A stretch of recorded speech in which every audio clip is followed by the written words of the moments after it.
Hello.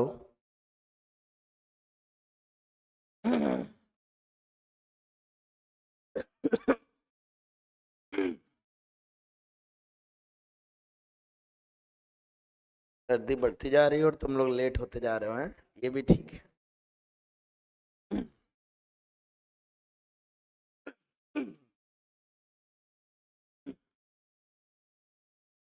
तो हम लोग आज नया चैप्टर स्टार्ट करें।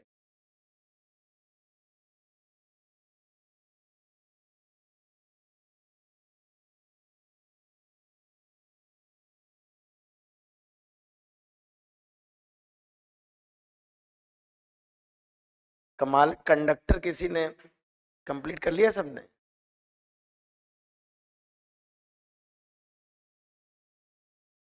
ग्रुप में नहीं आया?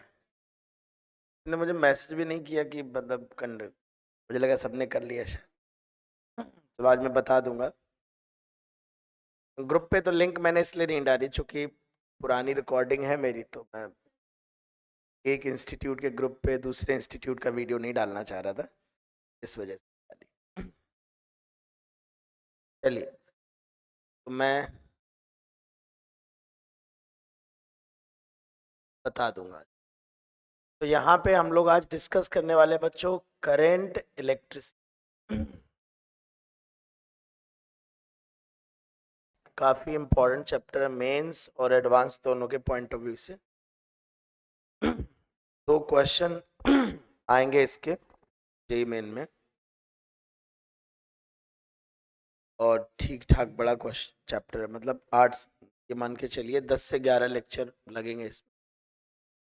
तो करंट इलेक्ट्रिसिटी, अभी तक हम लोग इलेक्ट्रोस्टैटिक्स पढ़ रहे थे बेटा। इलेक्ट्रोस्टैटिक्स में क्या होता है कि हम रुके हुए चार्ज के बारे में पढ़ते हैं, हम स्टैटिक चार्ज के बारे में पढ़ते हैं। लेकिन करंट इलेक्ट्रिसिटी में हम इलेक्ट्रोडायनेमिक्स यानी कि मूविंग चार्जेस के बारे में पढ़ते हैं। मूविंग चार्जेस, है ना?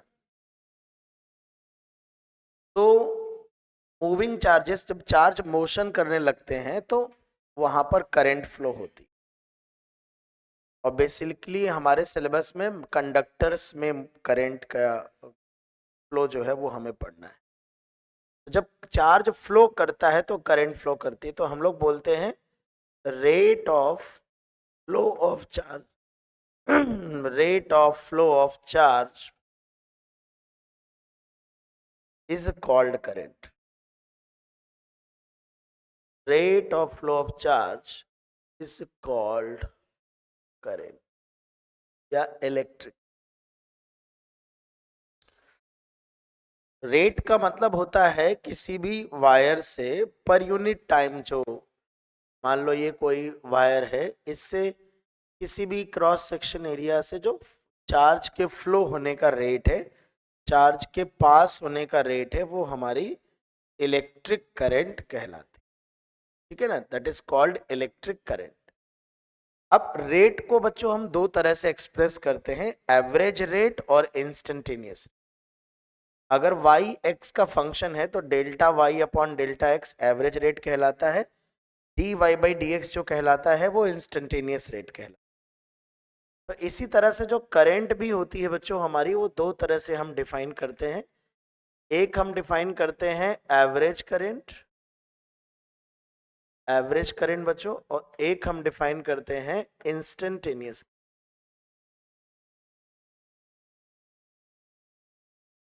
एवरेज करंट और इंस्टेंटेनियस।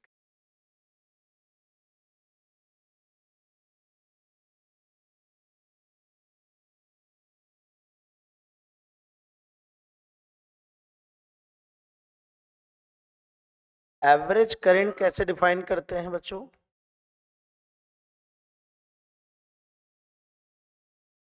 पहला लेक्चर है, थोड़ा बेसिक होगा, थ्योरेटिकल भी होगा। एवरेज करंट डिफाइन करते हैं, जैसे मान लो हमारे पास कोई वायर है, उसके किसी क्रॉस सेक्शन एरिया से, किसी भी क्रॉस सेक्शन एरिया से अगर डेल्टा टी टाइम में डेल्टा क्यू चार्ज फ्लो करता है, तो जो एवरेज करंट हम डिफाइन करते हैं वो हम डिफाइन करते हैं कि किसी टाइम इंटरवल में फ्लो करने वाला charge divided by that time interval. इसे आप average rate of flow of charge कह सकते हो। Can say it average rate of flow of charge. तो जो average rate of flow of charge है वो हमारा एवरेज करंट कहलाता है ना। यूनिट तुम देख ही सकते हो यहाँ पर, कूलम पर सेकेंड है, जिसे हम एम्पियर भी कहते हैं। और करंट जो होती है वैसे तो ये इन जनरल टेंसर होती है, लेकिन हमारे सिलेबस में हम इसे स्केलर भी कह सकते हैं। दोनों में कोई गलत आंसर नहीं है ना। कई बार लोग एक को सही दूसरे को गलत कहने लगते हैं। टेंसर तो सभी होते हैं, वेक्टर भी टेंसर की एक कैटेगरी में आता है और स्केलर भी टेंसर की एक कैटेगरी में। पर लेकिन आप ऐसा समझो कि जब आप बीटेक में पढ़ोगे तो आप देखोगे कई चीजें होती हैं जो ना तो वेक्टर अलजेब्रा फॉलो करती हैं ना स्केलर अलजेब्रा। उनकी टेंसर अलजेब्रा अलग होती है, उन्हें मैट्रिसेस के फॉर्म में दिखा जाता है। तो मोमेंट ऑफ इनर्शिया भी है ना, टेंसर है, प्रेशर है, टेंसर है। उनकी कैलकुलेशन ही अलग होती है, उनकी गणित बदल जाती है बेसिकली, तो उनको टेंसर कहा जाता है। लेकिन अपने सिलेबस में जितनी भी करंट है वो स्केलर है। तो अगर कोई आपसे स्केलर ऑप्शन में स्केलर लिखा है, टेंसर नहीं लिखा है, तो आप स्केलर टिक कर सकते हैं, कोई बुराई वाली बात नहीं। ठीक है। तो एवरेज करंट बच्चों, एक एवरेज हमेशा एक इंटरवल ऑफ टाइम के लिए डिफाइन होता है कि डेल्टा टी टाइम में अगर डेल्टा क्यू चार्ज फ्लो हो रहा है तो जो एवरेज करंट है वो charge phloem per unit time. अब हाई स्कूल में हम इसे पढ़ा करते थे, क्यू बाई टी पढ़ा करते थे, चार्ज फ्लोन अपन डेल्टा क्यू नहीं लिखा करते थे, है ना। तो I is equal to Q by T, यही तो हाई स्कूल में पढ़ा है हमने। वैसे तो 12th भी पढ़ चुके हो तुम लोग, लेकिन मैं हाई स्कूल की बात करता हूँ, 12वीं का तो पढ़े नहीं हो। तो ये हमारी सिंपल एवरेज करंट है बेटा। एवरेज करंट हम इस तरह से डिफाइन करते हैं। इंस्टेंटेनियस करंट की अगर हम बात करें तो इंस्टेंटेनियस करंट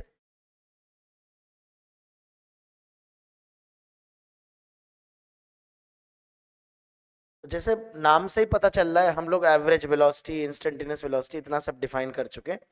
नाम से पता चल रहा है किसी मोमेंट ऑफ टाइम पे जो करंट होती है वो इंस्टेंटेनियस कहलाती। अब किसी मोमेंट ऑफ टाइम का मतलब क्या है? इंटरवल एक ठीक ठाक बड़े टाइम को कहते हैं, मोमेंट एक बहुत छोटे ड्यूरेशन को, है ना। जैसे डेल्टा टी की जगह अगर डी टी हो जाए, कुछ माइक्रो सेकेंड की बात हो, तो कुछ माइक्रो सेकेंड तुम्हारे जीवन में एक इंटरवल की तरह नहीं होंगे, एक पल की तरह गुजरेगा माइक्रो सेकेंड। तो अगर इंटरवल ऑफ टाइम को बहुत छोटा कर दिया जाए तो जो इंटरवल ऑफ टाइम है वो इंटरवल ना रह जाएगा, एक इंस्टेंट जैसा महसूस होगा। तो अगर हम इस डेल्टा टी को बहुत छोटा कर दें तो हमारा हो जाता है D Q by D T.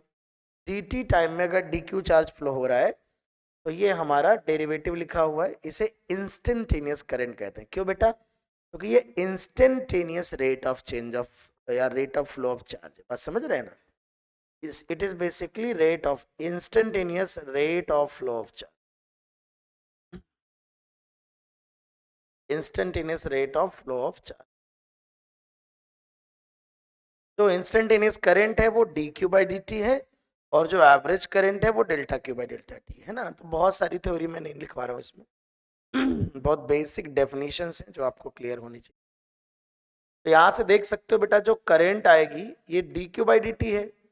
अगर क्यू टी ग्राफ दिया है, Q versus T, charge versus time, तो slope of Q T graph जो होगा वो हमारा इलेक्ट्रिक करंट हमें बता।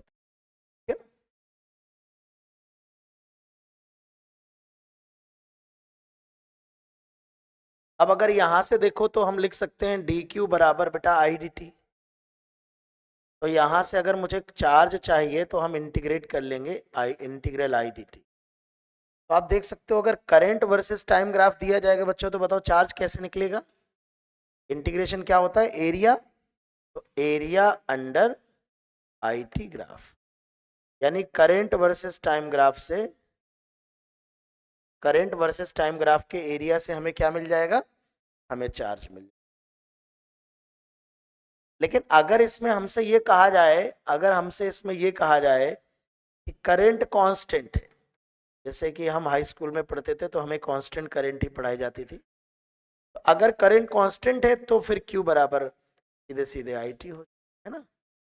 फिर ये आई बाहर आ जाएगा बेटा, dt का इंटीग्रेशन टाइम इंटरवल हो जाएगा। तो q बराबर आई टी तब लगाएंगे जब करंट कांस्टेंट है, और q बराबर इंटीग्रेशन आई डी टी लगाएंगे जब करंट वेरिएबल है ना। ये तो इन जनरल वैलिड होगा हमेशा, देख लो, इतना कोई डाउट हो तो बता। सिंपल डेफिनेशन है बेटा।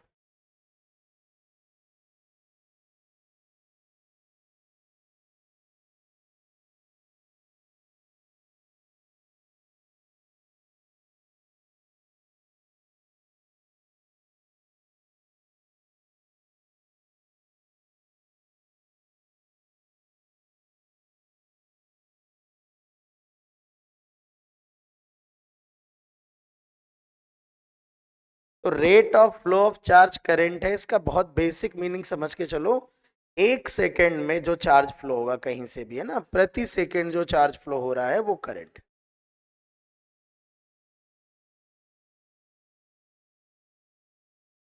पर यूनिट टाइम जो चार्ज फ्लो होगा वो करंट है हमारा।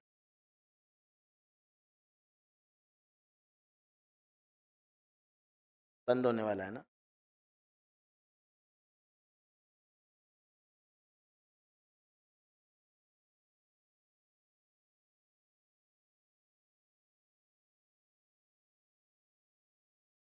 बढ़िया।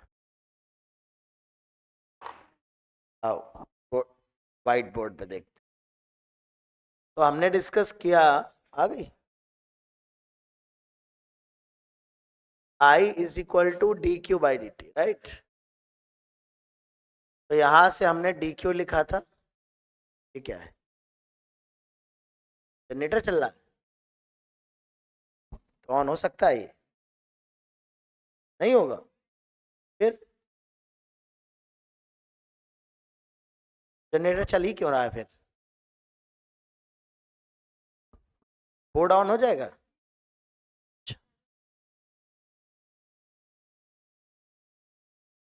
तो हमने अभी डिस्कस किया, अगर कोई लिख नहीं पाया तो मैं बता देता हूं कि इंटीग्रेशन आई डी टी हमारा चार्ज है, और अगर करंट कांस्टेंट है, अगर करंट कैसी है, कांस्टेंट है, तो हमारा चार्ज हम लिख सकते हैं Q is equal to I T. चलो एक बेसिक सवाल करो, बहुत फॉर्मूला बेस्ड है, आज का बेसिक लेक्चर है, पहला लेक्चर है।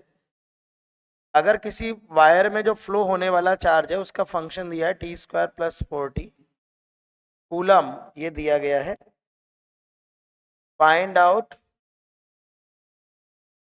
Average current from t is equal to 1 to t is equal to 3 second, instantaneous current at time, instantaneous current at time, average में हमेशा एवरेज कहा जाएगा और एक इंटरवल आपको दिया जाएगा हमेशा। बहुत ही सिंपल क्वेश्चन है, करो फटाफट।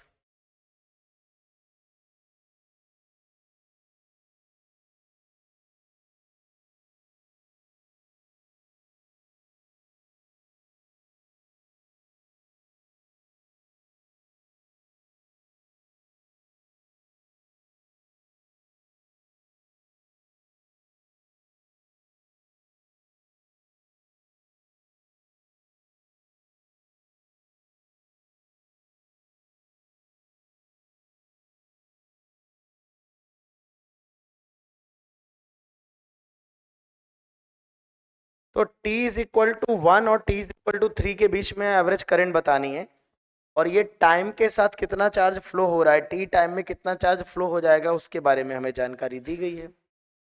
तो अगर आप देखेंगे तो t इक्वल टू 1 में जो चार्ज फ्लो हो रहा है वो फ्लो हो रहा है 1 प्लस 4, 5 कूलम चार्ज फ्लो हो रहा है, और t इज इक्वल टू 3 पे जो चार्ज फ्लो हो रहा है वो 3 इंटू 3 9, 21 कूलम चार्ज फ्लो हो रहा है टोटल। तो अगर मुझे 1 से 3 के बीच में, 1 से 3 के बीच में कितना चार्ज फ्लो हुआ निकालना होगा, तो 21 माइनस 5, देख लेना कैलकुलेशन मेरा, ठीक है। मुझे लगता है ये आएगा 16 कूलम। कहाँ गलत है,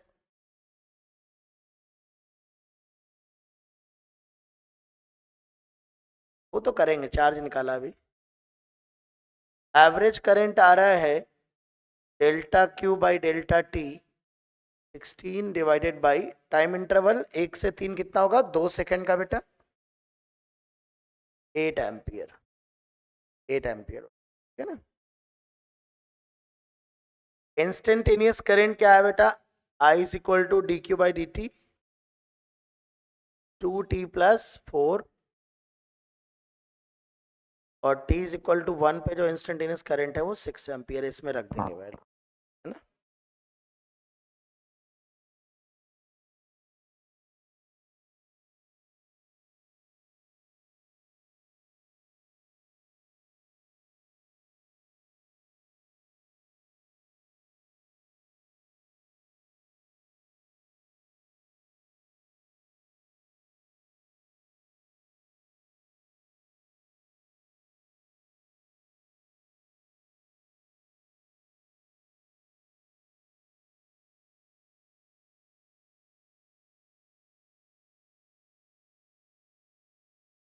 चलिए, find out current at t equal to 0। एक चार्ज का फंक्शन दिया है जहां पर C, E, R ये सब कांस्टेंट,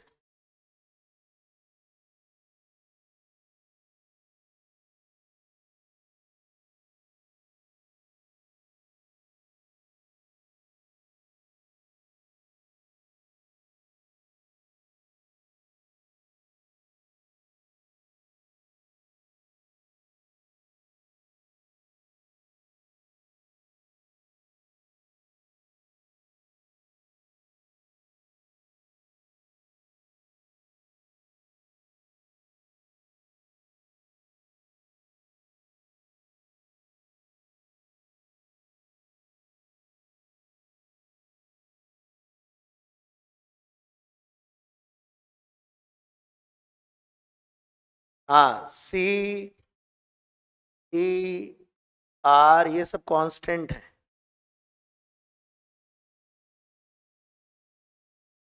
तो क्या आ जाएगा, I is equal to D Q by D T, constant का डिफरेंशिएशन 0, ये -1/RC, I आ रहा है हमारा CE,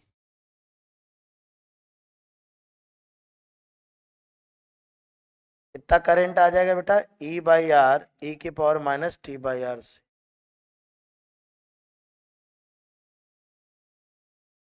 है ना।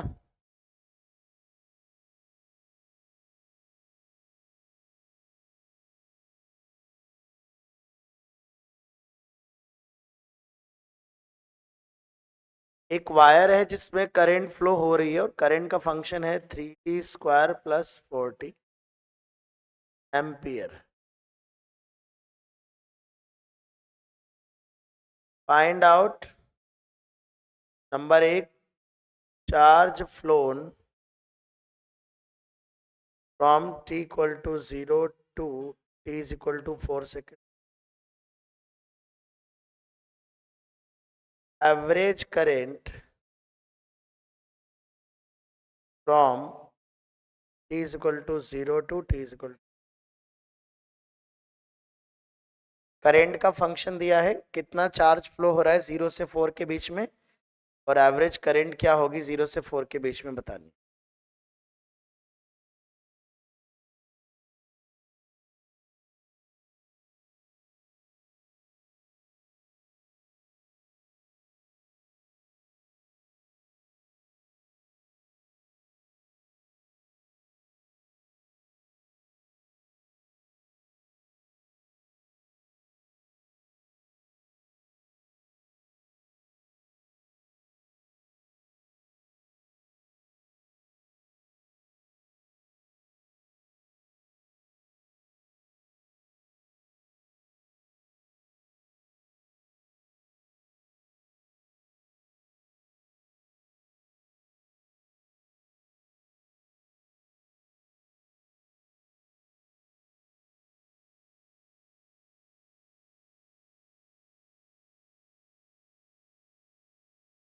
वेरिएबल करंट है, चार्ज निकालना है, तो Q बराबर इंटीग्रल आई डी टी कर दोगे।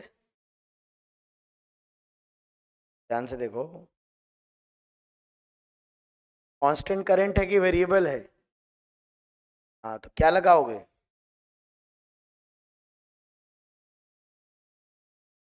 बोलो।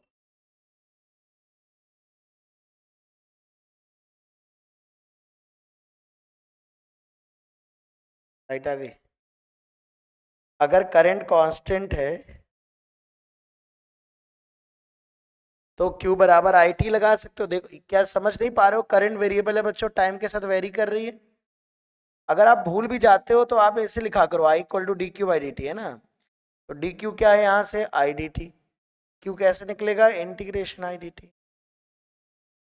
Three T square plus four T D T, zero से फोर मुझे लिमिट चाहिए। ये टी क्यूब आ रहा है, ये टू टी स्क्वायर आ रहा है, जीरो से 4। ये 64 आ रहा है, 32 आ रहा है, 96 कूलम। तो बेटा फर्स्ट आंसर है, फर्स्ट आंसर। और एवरेज करंट क्या होगी? एवरेज करंट होगी charge phloem divide by time interval.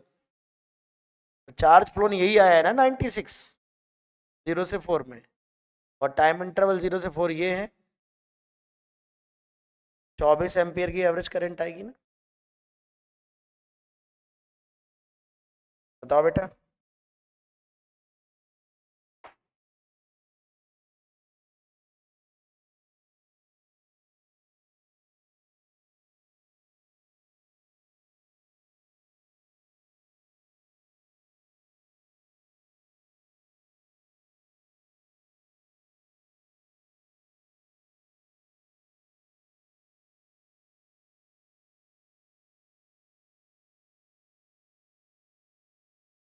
एक करंट वर्सेस टाइम ग्राफ है बेटा। आपको बताना है फाइंड आउट चार्ज। कोई डाउट है इस क्वेश्चन में? बस ध्यान रखना है, करंट यदि कांस्टेंट है तो फिर Q बराबर आई टी लगाएंगे, वेरिएबल है तो आई डी टी लगा देंगे।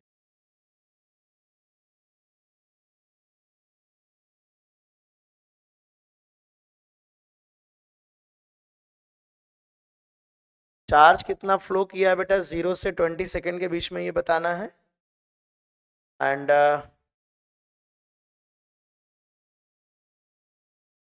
Find out average current.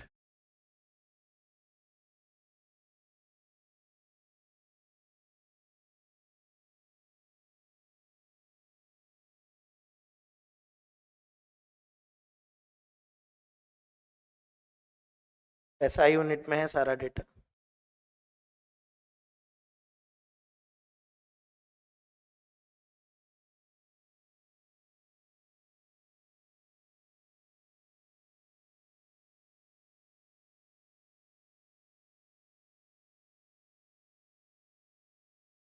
अभी अभी आपने देखा कि जो Q है वो इंटीग्रेशन आईडीटी है बच्चों।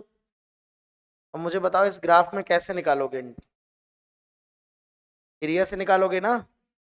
चलो निकालो एरिया से। Area under IT graph.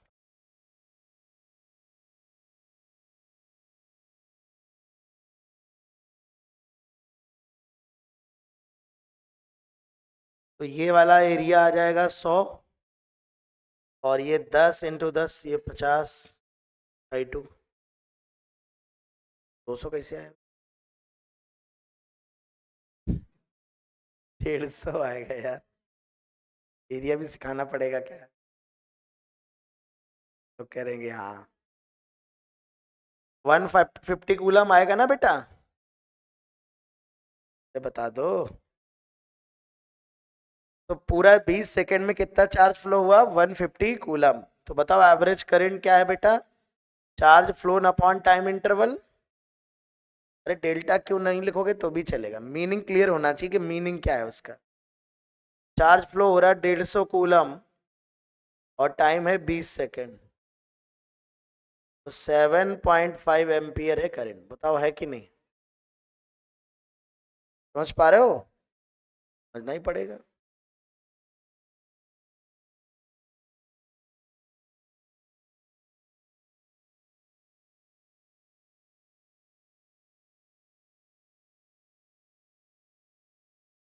अभी तक जो बातें बताई सब क्लियर है? मामला तनाव तो नहीं कोई जीवन में? बहुत सिंपल है चैप्टर में, कोई टफ नहीं, बट आज का लेक्चर ज्यादा ही सिंपल। चलिए ठीक है, ओके। तो सिंपल है इसका मतलब हमें टाइम वेस्ट नहीं करना है, फटाफट ज्यादा से ज्यादा कवर करना है, ठीक है। लिखने में समय बर्बाद ना करें, कोई डाउट हो पूछने में संकोच ना करें। चलिए, चलो एक छोटा सा सवाल बताओ देख के ग्राफ जरा।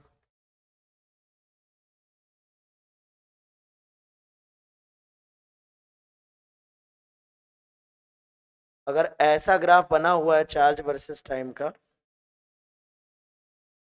तो इसके बारे में हमने पूछा करंट इज, चार ऑप्शन दे रहा हूं, कांस्टेंट, डिक्रीजिंग,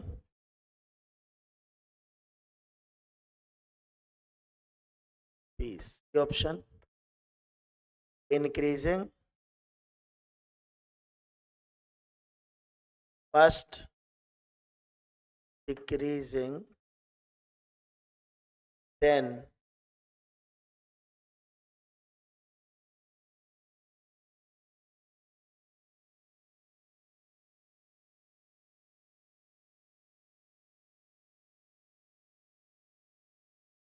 चार्ज का ग्राफ है बेटा, आई बराबर D Q by D T ना। कैसे देखोगे current? D Y by D X क्या होता है? स्लोप से देखोगे ना। स्लोप कैसे देखते हो? टेंजेंट से। चलो देख लेते। अब बताओ जरा, टेंजेंट मैंने बना दी, अब टेंजेंट देख के बताओ कि आगे जाने पे स्लोप घट रहा है कि बढ़ रहा है? हैं? कांस्टेंट है स्लोप। अरे स्लोप महाराज, स्लोप ये एंगल से देखते हैं ना, tan थीटा से। ऐसा ना करो, मेरे जीवन में तो अंधकार ले आओगे तुम। ये एंगल कम नहीं होता जा रहा, टेंजेंट हॉरिजॉन्टल होती जा रही है। जब लाइन जितना वर्टिकल होगी स्लोप उतना ही ज्यादा होता है, जितना हॉरिजॉन्टल होती जाएगी स्लोप उतना ही कम होगा। तो क्या होगा? घट रहा है, करंट घट रही, ठीक है ना, करंट घट।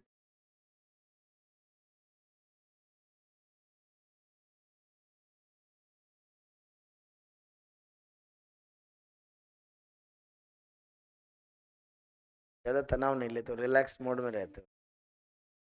क्या करना है जीवन में, क्या तनाव?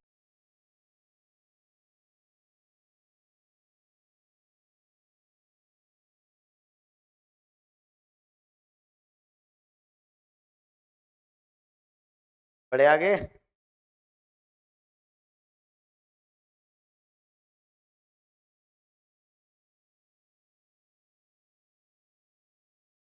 करंट है rate of flow of charge. Rate का मतलब होता है चार्ज के फ्लो की दर, दर का मतलब होता है एक सेकंड में किसी स्थान से जो चार्ज गुजर रहा है। तो अगर हम बिल्कुल एवरेज वैल्यू पूछे चलताऊ भाषा में तुमसे कहें, एक एक रॉड के एक क्रॉस सेक्शन से 10 सेकंड में 40 कूलम चार्ज गुजर रहा है। 10 सेकंड में कितना? तो बताओ, आओ आंसर ना बता पा रहे हो, कलम चलाओगे इसमें भी? 40 कूलम चार्ज गुजर रहा है 10 सेकंड में, तो एक सेकंड में कितना? चलो, तो अब कुछ बेसिक सवाल आते हैं। जैसे मान लो करंट की जो डायरेक्शन होती है ना, कुछ बातें बता देता हूं मैं। जो डायरेक्शन ऑफ करंट होती है,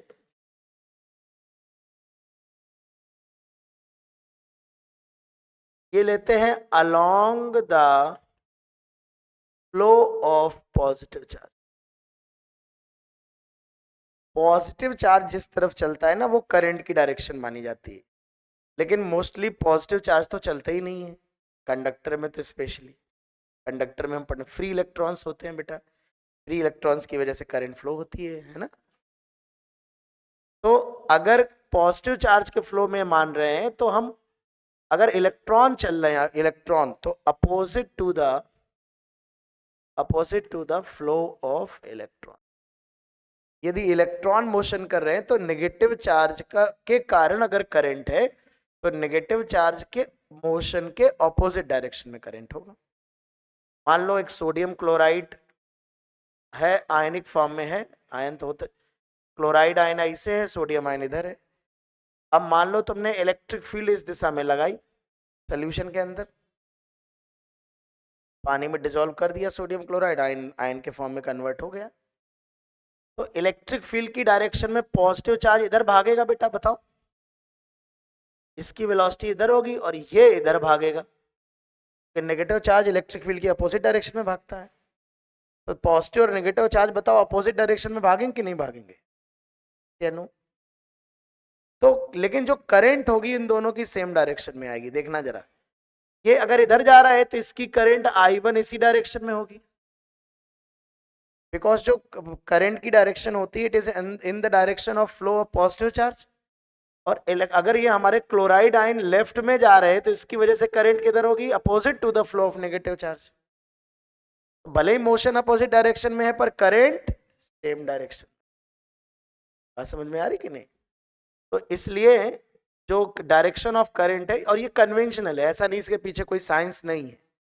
कन्वेंशनल का मतलब है जिन लोगों ने ये थ्योरी बनाई उन्होंने आपस में बैठ के डिसाइड कर लिया कि क्या माना जाए, उसी हिसाब से चलता चला। हो सकता है जिस वक्त डिसाइड किया हो उन्होंने उस वक्त उनको इतनी गहराई से ना पता हो कि करंट इलेक्ट्रॉन की वजह से होती है मेटल्स में, है कि नहीं? बाद में पता चला होगा अरे रे इसमें करंट कैरियर तो इलेक्ट्रॉन होते हैं ना। करंट कैरियर्स बेसिकली किसी भी मटेरियल में बच्चों जिन पार्टिकल्स के कारण करंट होती है, आपको ये जानकारी भी होनी चाहिए, मैं आपको दे देता हूँ। सॉलिड में मोस्टली जो करंट होती है वो फ्री इलेक्ट्रॉन्स की वजह से, फ्री इलेक्ट्रॉन ही मूव करते हैं, समझ रहे हो ना? तो सॉलिड में करंट जो होती है वो फ्री इलेक्ट्रॉन की वजह से होती है। लिक्विड में जो करंट होती है वो आयंस, पॉजिटिव और नेगेटिव आयंस। अगर लिक्विड में आयंस हैं, आयंस के फॉर्म में है तो उसमें करंट, इलेक्ट्रोकेमिस्ट्री में पढ़ोगे तो करंट फ्लो होती है वहां पर, पॉजिटिव और नेगेटिव आयंस जैसे मैंने अभी बताया अपोजिट डायरेक्शन में जाते हैं। तो लिक्विड में जो करंट कैरियर्स हैं जिनके कारण करंट होती है, जिनके मोशन के कारण करंट फ्लो होती है लिक्विड के अंदर, वो आयंस होते हैं, है ना? दूसरी चीज के बाद सब तीसरा आता है गैस। पहली बात तो गैस में करंट आसानी से फ्लो नहीं होती, गैस में बहुत टफ कंडीशंस में गैस में करंट फ्लो होती। गैस तुम्हारी आयंस के फॉर्म में थोड़ी ना होती। पता लग गैस में करंट फ्लो हो तो पता लगा यहीं से, समझ ही रहे हो, फिर तो एयर के थ्रू करंट पास होके निपट गए, है ना? लेकिन अगर बहुत टफ कंडीशंस का मतलब बहुत लो प्रेशर, आयनाइज कर दिया जाए अगर गैस को, एनर्जी दे करके गैस के पार्टिकल्स को आयनाइज कर दिया जाए, बिजली बिजली कड़कती कई बार गैसेस आयनाइज हो जाती तो करंट पास कर जाती। कहते ना बिजली गिर गई हमारे ऊपर, बहुत गरजती है वहां पर, बहुत हाई वोल्टेज क्रिएट होता है ना वहां पर, आयनाइजेशन भी हो जाता है एटमॉस्फेयर में। तो जब गैसेस आयनाइज हो जाती हैं तो आयन क्या बना? पॉजिटिव आयन हो गया और इलेक्ट्रॉन बाहर आ गया, तो इलेक्ट्रॉन हो गया फ्री इलेक्ट्रॉन और पॉजिटिव आयन हो गया। तो जब गैसेस आयनाइज हो जाती हैं तब करंट उनमें फ्लो कर सकती है। तो गैसेस में जो करंट कैरियर्स होते हैं वो होते हैं positive ions and free electrons, but in special condition. तो गैस में करंट फ्लो होती है due to positive ions and free electrons. Semiconductor में करंट एक स्पेशल मटेरियल है, इसमें हम फ्री इलेक्ट्रॉन्स और होल्स, है ना? Hole basically electron deficient zone होता है जो तुलनात्मक रूप से एक पॉजिटिव चार्ज जैसा होता है, exactly not the positive charge but something like positive charge, it is electron deficient region. तो उनके मोशन की वजह से होता है ना। तो कहने का मतलब ये है कि उस वक्त हो सकता है इतनी डिटेल में बातें नहीं पता होंगी जिन लोगों ने थ्योरी डेवलप करी होगी, कई बार हम मान लेते हैं, है ना? जैसे फर्स्ट लॉ थर्मोडायनेमिक्स बना दिया, बाद में जीरोथ लॉ आया, बोले ये तो ज्यादा फंडामेंटल, बोले पहला लॉ तो पहले बना चुके हैं, अब क्या करें इसको, दूसरा कर नहीं सकते because it is more fundamental, तो फिर उसको जीरोथ लॉ बनाना पड़ा कि फर्स्ट लॉ की खोज पहले हो गई थी, जीरोथ लॉ की बाद में हुई, कुछ ना कुछ सेटिंग बढ़ानी पड़ती है ना। तो डायरेक्शन ऑफ करंट जो है वो along the flow of positive charge बेटा, ठीक है, याद रखिएगा। अब जैसे कभी कई बार क्वेश्चन कुछ छोटे छोटे सवाल बनते हैं बेटा, मान लो हमसे कोई कहे ये हमारे पास एक मेटल वायर है बच्चों और इसके किसी क्रॉस सेक्शन एरिया से, क्रॉस सेक्शन एरिया ये है, यहां से कुछ पार्टिकल गुजर रहे हैं, कुछ पार्टिकल गुजर रहे हैं। अगर मैं आपसे कह रहा हूं इफ n पार्टिकल्स है ना, हर एक पार्टिकल का चार्ज q है, क्रॉसेस इन t सेकेंड्स, तो बताओ करंट कितनी होगी? अगर इस क्रॉस सेक्शन एरिया से n पार्टिकल t टाइम में क्रॉस कर रहे हैं, एक पार्टिकल का चार्ज q है, तो कितनी करंट होगी? ऐसे सवालों में सिंपल एवरेज करंट बताना है, ठीक है ना। तो आप ये देख लो कि t सेकेंड में n पार्टिकल क्रॉस कर रहे हैं, एक पार्टिकल पे कितना चार्ज है? q। तो किसी भी क्रॉस सेक्शन एरिया से जो फ्लो करने वाला चार्ज होगा, गुजरने वाला चार्ज होगा, वो कितना हो जाएगा? NQ। कितने समय में गुजर रहा है? t time. NQ/t करंट हो जाएगी ना? बोलो बेटा। अच्छा, अगर हमसे कहा जाए, मान लो ये क्रॉस सेक्शन एरिया है, ए एरिया, इसमें बहुत सारे चार्ज पार्टिकल हैं जिनकी वजह से करंट है, लिक्विड सॉलिड कुछ भी हो सकता है ना। और ऐसे मान लो किसी क्रॉस सेक्शन एरिया से, तो अगर मैं कहूं नंबर ऑफ पार्टिकल्स, हर एक पार्टिकल का चार्ज क्यू है, crossing a section per second is equal to है, प्रति second, per second and per unit area, per second per unit area is equal to है। N particle per second per unit area cross कर रहे हैं, तो current बतानी इस wire में या इस रॉड में कितनी करंट फ्लो हो रही है। NQ, NQ आएगा। ध्यान से देखो, एरिया ऑफ क्रॉस सेक्शन ये है,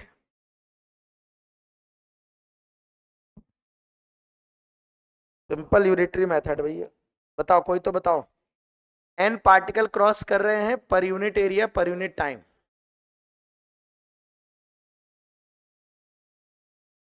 t कहाँ है?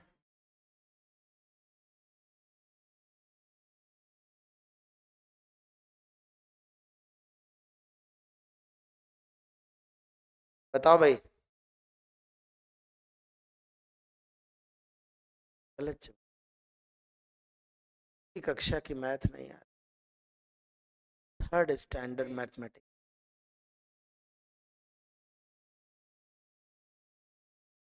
NAQ का इज द करेक्ट आंसर। मैं सैल्यूट करता हूं तुम्हारी मैथमेटिक्स को। आज ही राघवेंद्र सर को बता दूंगा क्या पढ़ा रहे हो गणित। यूनिटरी मेथड नहीं लगा पा रहे हो, अरे शर्म करो यार।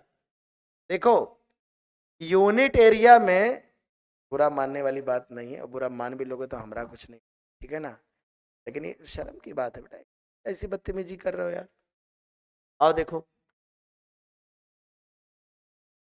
इतने पार्टिकल क्रॉस कर रहे हैं पर यूनिट एरिया, मतलब यूनिट एरिया से, तो पूरे 1 मीटर स्क्वायर से, तो पूरे एरिया से कितने क्रॉस कर रहे होंगे? एन। इतने पार्टिकल क्रॉस कर रहे हैं पूरे एरिया से।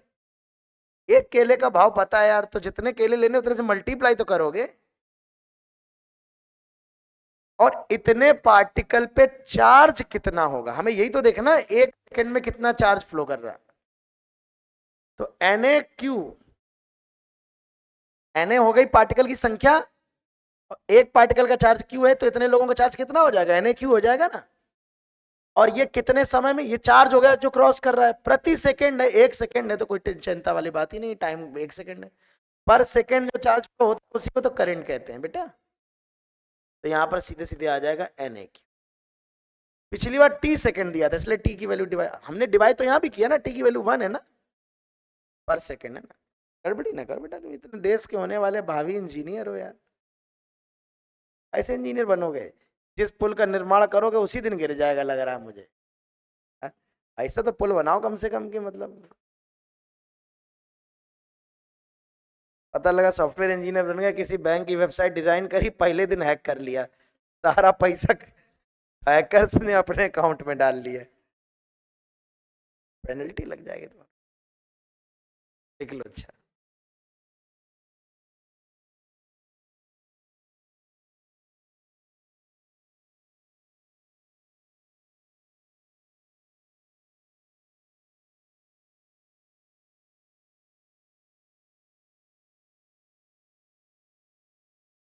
एक और छोटा सा क्वेश्चन करो।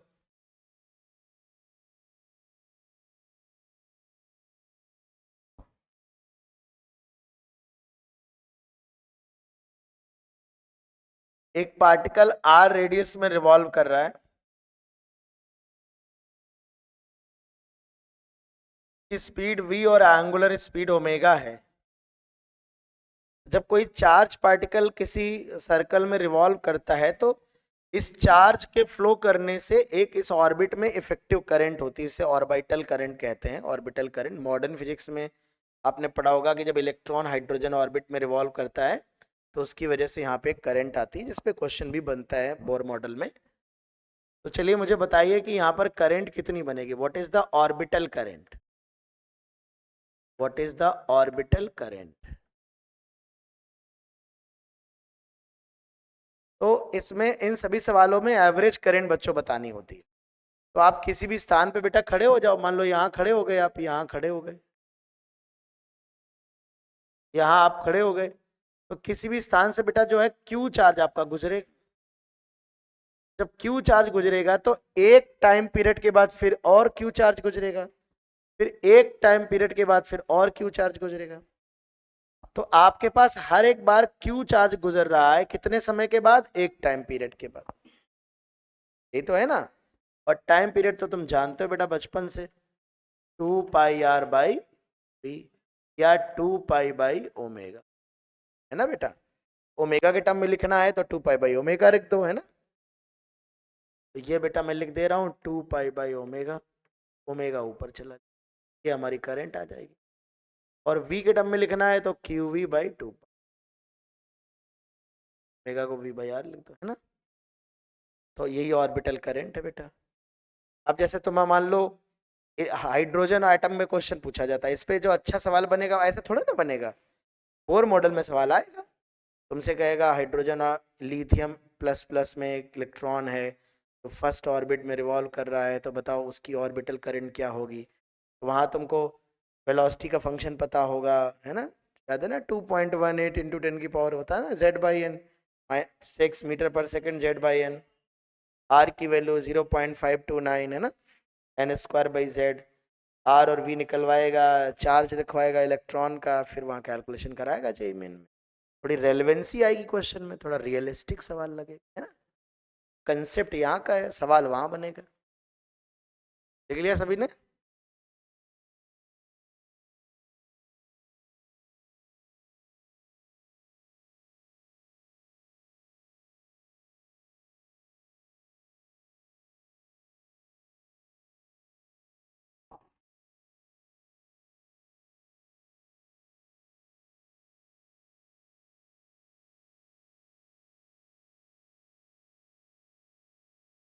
पढ़ा जाए, चलो बेटा। अब अगला टर्म आता है current density.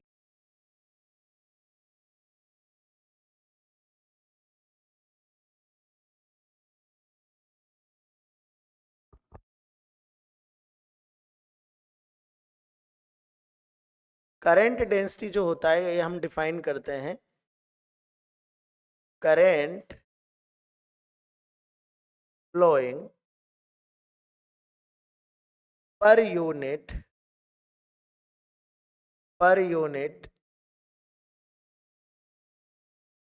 Cross section area, current flowing per unit cross section area perpendicular to the area, perpendicular to the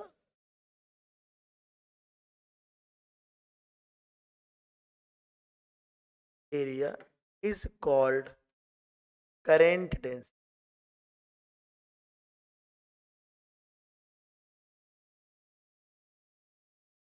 ये जो करंट डेंसिटी होती है it is a vector quantity.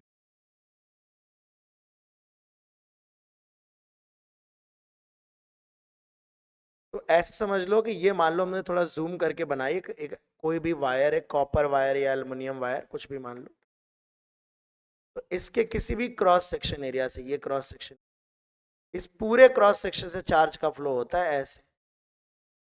तो जो करंट आई फ्लो कर रही है, मान लो इसमें करंट आई फ्लो कर रही है, ये आई पूरे क्रॉस सेक्शन एरिया से फ्लो कर रही है। अगर तुम यहां से देख रहे हो, यहां खड़े होकर के, यहां खड़े होकर के देख रहे हो, तो तुमको ये क्रॉस सेक्शन नजर आएगा और करंट अंदर जाती हुई महसूस होगी। क्रॉस का मतलब डायरेक्शन अंदर। तो पूरे क्रॉस सेक्शन में करंट फ्लो होती है, पूरे क्रॉस सेक्शन, ठीक।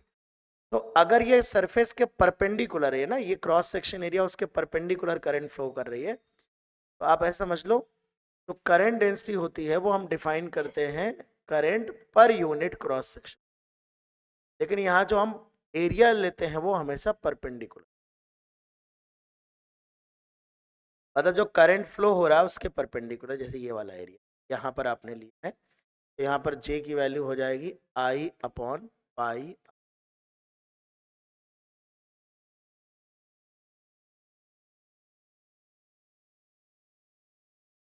जे is equal to I upon pi R square.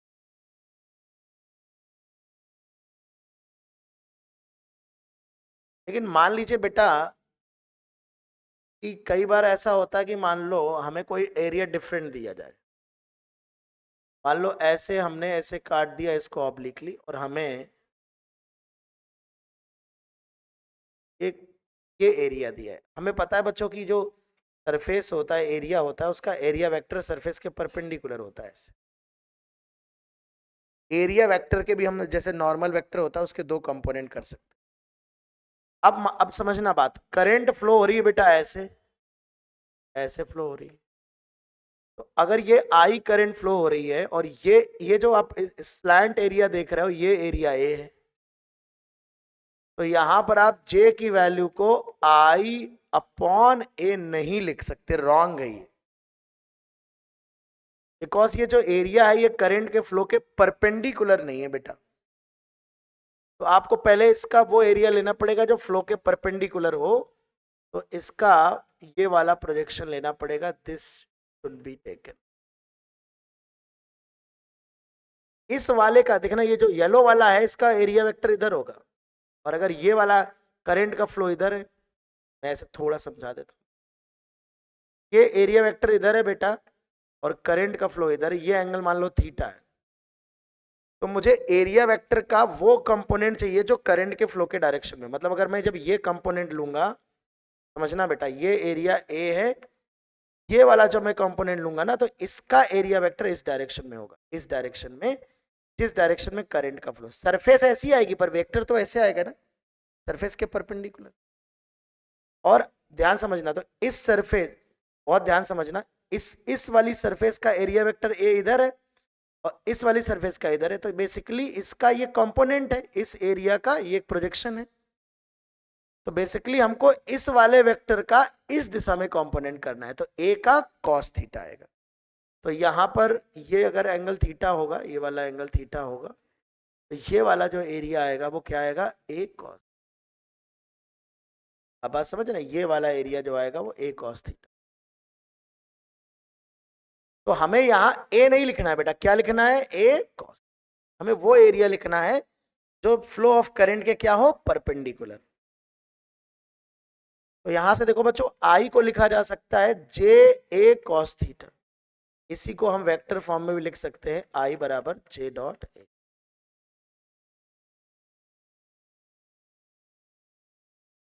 आई बराबर जे डॉट, इतना लिख लो।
नोटेड।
ओ सॉरी, आई में गलत लगा दिया वेक्टर, बाकी सब ठीक है। आई गलत लगा तो समझ जाया करो थोड़ा।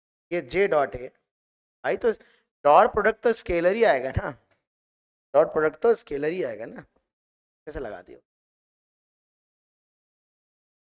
ठीक है, चलो एक क्वेश्चन करो जरा फटाफट। एक एनुलर सिलेंडर है, ऐसा है क्रॉस सेक्शन, देख रहे हो ऐसा। ये हम लोग क्रॉस सेक्शनल व्यू बनाते हैं। कौन सा व्यू है?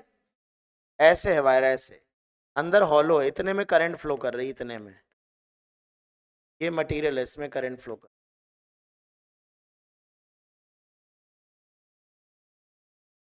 तो ये इनर रेडियस ए है, आउटर रेडियस बी है। चलो करंट डेंसिटी बताओ क्या होगी। आई अपॉन एरिया, आई क्या भी है?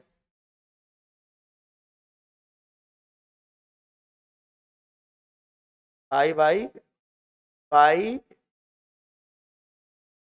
फुट।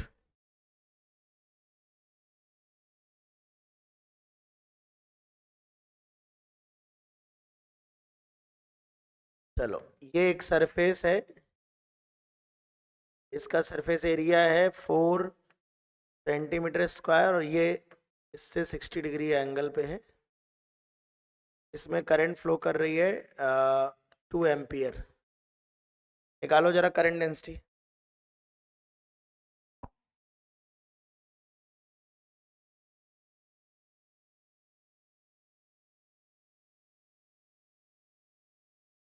आई अपॉन ए परपेंडिकुलर, तो आई अपॉन आई कितना है 2 एम्पियर, 4 × 10⁻⁻⁴ मीटर स्क्वायर। ए कॉस 60 आएगा ना।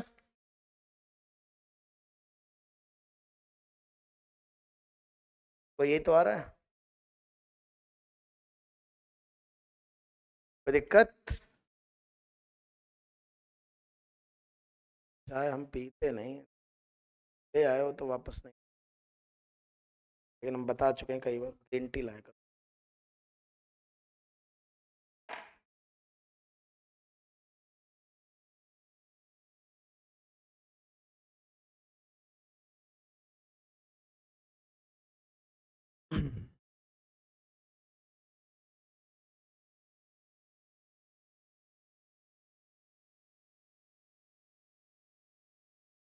Done.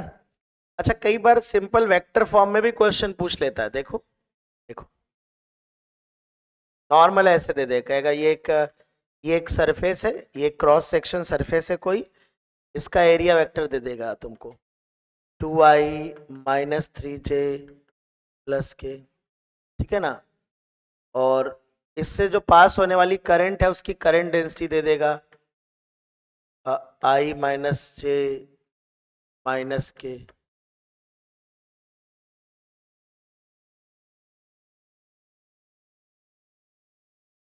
Ampere per metre square. Find out current passing through the cross section, passing through the cross section।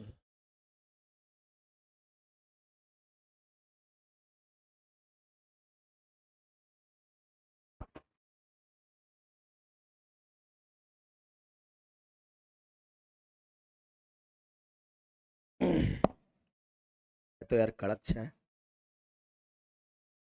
छूट गई थी, अब पिला पिला के फिर से आदत डल।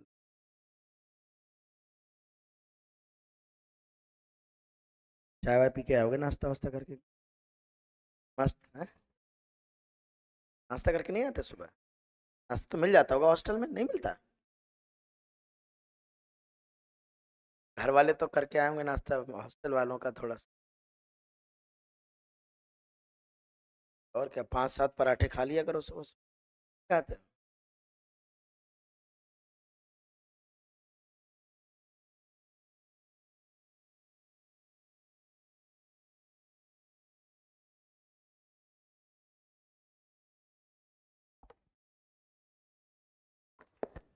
बताओ भाई।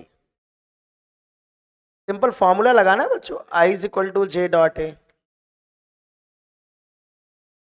जे डॉट ए करो तो 2 into 2 1, 2 into 1 1, 3 into -3 into -1 3,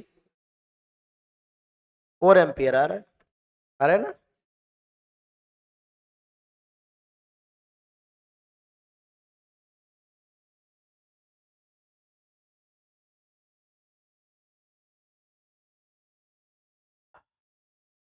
हो गया।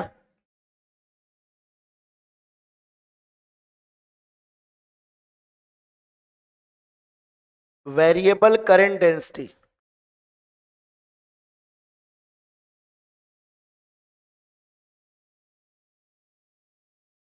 अगर अभी तक बच्चों हम लोग कांस्टेंट करंट डेंसिटी पढ़ रहे थे, जे डॉट ए पूरे क्रॉस सेक्शन पे जे की वैल्यू सेम है, यूनिफॉर्म है।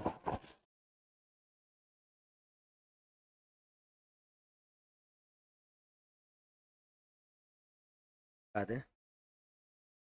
ठंडी हो जाएगी कोई मतलब नहीं। हलचा तो नहीं रहे हो?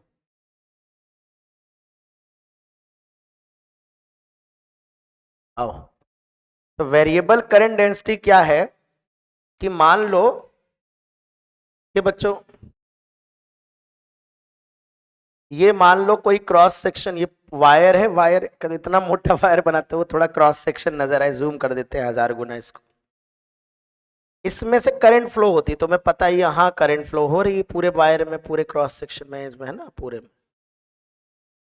अब ये करंट यूनिफॉर्म भी हो सकती है, लेकिन हो सकता है कि बीच में करंट ज्यादा फ्लो हो रही हो, यहाँ कम हो रही हो, यहाँ ज्यादा हो रही हो, है ना? तो जरूरी नहीं है कि पूरे क्रॉस सेक्शन से करंट एकदम एक समान आए। हो सकता है किनारे किनारे ज्यादा करंट आ रही हो, बीच वाले मटेरियल से कम आ रही हो सकता है बीच में ज्यादा हो, किनारे सरफेस पे करंट कम हो, समझ रहे हैं ना? तो वेरिएबल डिस्ट्रीब्यूशन जो करंट का है क्रॉस सेक्शन में, दैट इज वेरिएबल। तो अगर यहाँ पे जो डिस्ट्रीब्यूशन है आप देख रहे हैं ना, ये क्रॉस सेक्शन में ये जो डिस्ट्रीब्यूशन है करंट का, ये वेरिएबल है। कहीं पर करंट कम है, कहीं पे करंट ज्यादा है ना। मान लो यहाँ कम है, यहाँ ज्यादा है, कहीं पे भी हो सकती है। पूरे में यूनिफॉर्म है तब तो जे डॉट ए लगाते हैं। अगर जे यूनिफॉर्म है, यूनिफॉर्म, तब तो आई क्या लिखते हैं हम लोग, जे डॉट ए। बट अगर अगर जे वेरिएबल है, वेरिएबल है बेटा, वेरिएबल, तो हम क्या करते हैं, इसका क्रॉस सेक्शन का छोटा सा हिस्सा ले लेते हैं। पूरा जो क्रॉस सेक्शन है ना, जो भी क्रॉस सेक्शन जैसे करंट फ्लो हो रही है ना, आप समझ रहे हैं ना, कोई भी क्रॉस सेक्शन से, ये क्रॉस सेक्शन है, तो इस क्रॉस सेक्शन में एक छोटा सा एलिमेंट ले लेंगे। एलिमेंट में हमेशा बता चुका हूं, ऐसा लेने का प्रयास करेंगे जिसके लिए जे को कांस्टेंट माना जा सके। वो फंक्शन पे डिपेंड करेगा कि फंक्शन कैसा दिया है। मान लेते हैं उस छोटे से एलिमेंट का एरिया डीए है, वो एलिमेंट इतना छोटा होगा कि हम उसके लिए करंट को कैसा मान लेंगे, करंट डेंसिटी को कांस्टेंट मान लेंगे। तो through through an element of cross section, element से जो करंट फ्लो हो रही है उसे हम डी मान लेंगे और एलिमेंट हो जाएगा जे डॉट डी ए। ये डी एलिमेंट का क्रॉस सेक्शन एरिया होगा और चूंकि करंट स्केलर है तो सीधे इंटीग्रेट कर देंगे जे डॉट डी। अब मुद्दा जो पता रहेगा ना भी केवल ये देखना रहेगा कि डी कैसे माना जाए। तो हमारे सिलेबस में एक ही मतलब तरह का सवाल आता है इसमें, वो है सर्कुलर क्रॉस सेक्शन में आर का फंक्शन है, स्मॉल आर के फंक्शन में करंट डेंसिटी दे दी जाती है और यहां से ज्यादा अगले चैप्टर मैग्नेटिज्म में एम्पियर्स लॉ में यूज होता है, जहां पे मैग्नेटिक फील्ड निकलवाता है वेरिएबल करंट डेंसिटी वाले वायर की। मैग्नेटिक फील्ड में बहुत मोस्ट इंपॉर्टेंट हो जाता है फिर ये Ampere's law, ampere circuital law. तो आइए एक एग्जांपल दिला देता हूं, दिखा देता हूं आपको। ये मान लो हमारे पास एक वायर है भैया, ये कौन सा व्यू देख रहे हो आप? ये क्रॉस सेक्शनल व्यू देख रहे हो आप? तो मुझे बताओ वायर कैसे रखा है, बताओ वायर कैसे रखा है? ये वायर का क्रॉस सेक्शनल व्यू है, वायर कैसे रखा है? बोर्ड के बोला करो कुछ बे, बिल्कुल सन्नाटा है क्या मामला? ऐसे रखा है ना, ये क्रॉस सेक्शन नजर आ रहा है तुमको, समझ रहे हैं कि नहीं? इसमें करंट फ्लो हो रही है अंदर की तरफ। बोलना पता नहीं कब सीखोगे यार तुम लोग, दुखी कर दिया। नए अनुभव दे रहे हो मुझे जीवन के।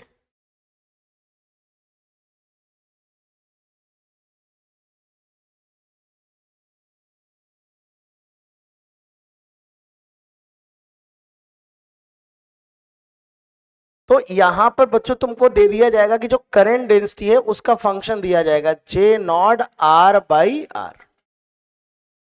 जे naught small R by capital R, ठीक है। और ये स्मॉल आर क्या है? सेंटर से डिस्टेंस है, एक्सिस से डिस्टेंस कह सकते। मतलब तुमको ये कहा जा रहा है कि current density is a variable function जिसमें स्मॉल आर के साथ वेरी कर रही करंट डेंसिटी। स्मॉल आर जो है वो सेंटर से डिस्टेंस है, रेडियल डिस्टेंस। तो बताओ इसमें करंट कितनी फ्लो हो रही है? Find out total current, find out total current.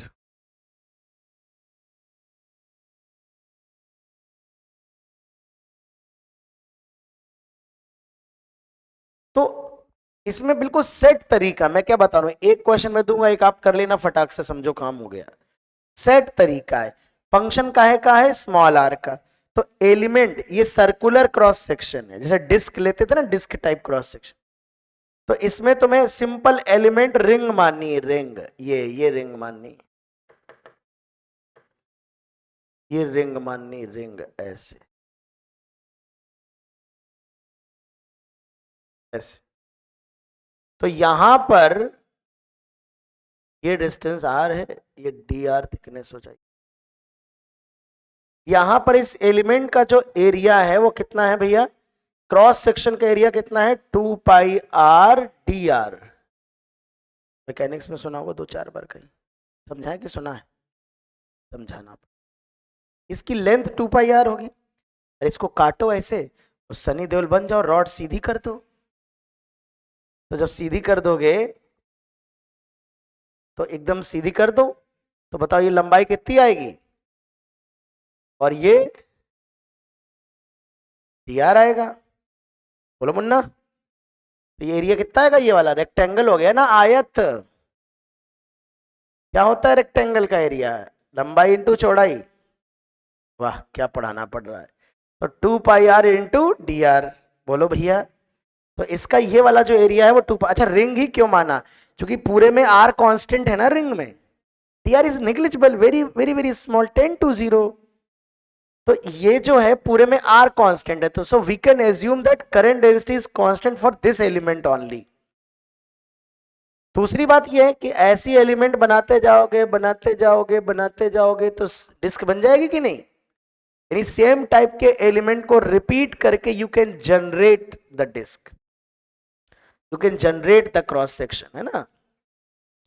अच्छा डॉट डीएम में क्या होता है? जब एंगल वेंगल दिया जाएगा तो देखेंगे। तो अभी तो फ्लो परपेंडिकुलर ही है तो थीटा 0 डिग्री रहेगा। तो देखो जरा ध्यान से, जे डॉट डी ए लगाने जा रहा हूं, देखना जरा, एंगल 0 डिग्री रहेगा, तो जे हो गया जे, डी ए हो गया 2 पाई आर डी आर, कॉस 0 1 हो गया। यही हमेशा चलेगा, कभी बदलाव नहीं होगा तुम्हारे एग्जाम में, टफ बिल्कुल नहीं है। कभी ऐसा नहीं होगा कि इसमें तुम्हारा कुछ बदला, बस फंक्शन जे ये बदलेगा, बस यहाँ गणित बदलेगी बस। तो अगर टोटल करंट चाहिए तो लिमिट 0 से R लगाओ, कैपिटल आर। मान लो कहो ये पूछ दे, भैया 0 से R/2 के बीच में कितनी करंट है, R/2 से R के बीच में कितनी करंट है, तो लिमिट उस हिसाब से लगाना।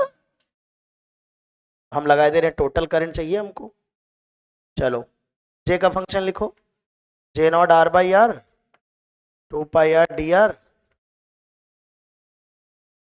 J0 2 पाई R² का इंटीग्रेशन R³/3। इंटीग्रेशन कर लोगे,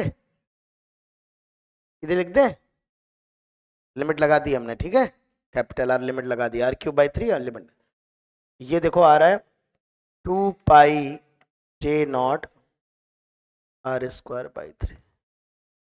ये टोटल करंट आ जा रही है बेटा, this is the total current.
Process में बिल्कुल चेंज नहीं होगा, यही बस करना है, बस लिमिट चेंज हो जाएगी।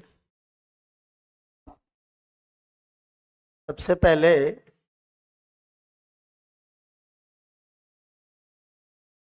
I1 चाहिए, J into 2 πr dr, limit 0 से r/2। सॉल्व करो, तुम लोग के लिए दिया है, खुद से प्रैक्टिस करो।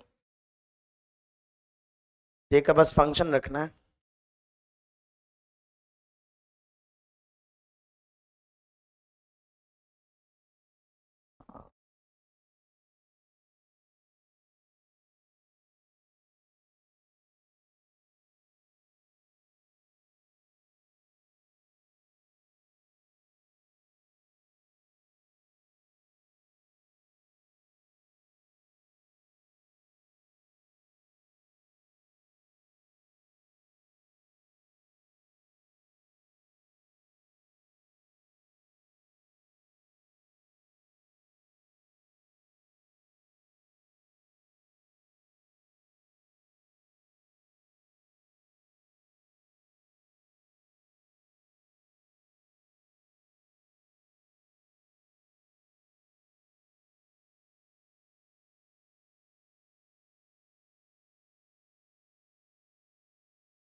पहला वाला यार, देखो J0 1 - r/r/r तो 2 π J0 बाहर आ गया। देखना मैं थोड़ा साथ साथ कर रहा हूँ, r हो जाएगा 1 × r, r का इंटीग्रेशन r²/2, r²/r, इसका इंटीग्रेशन r³/3, नीचे r है, 0 से r/2, राइट। तो 2 π J0,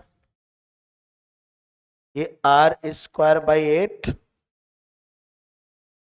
minus r³/3,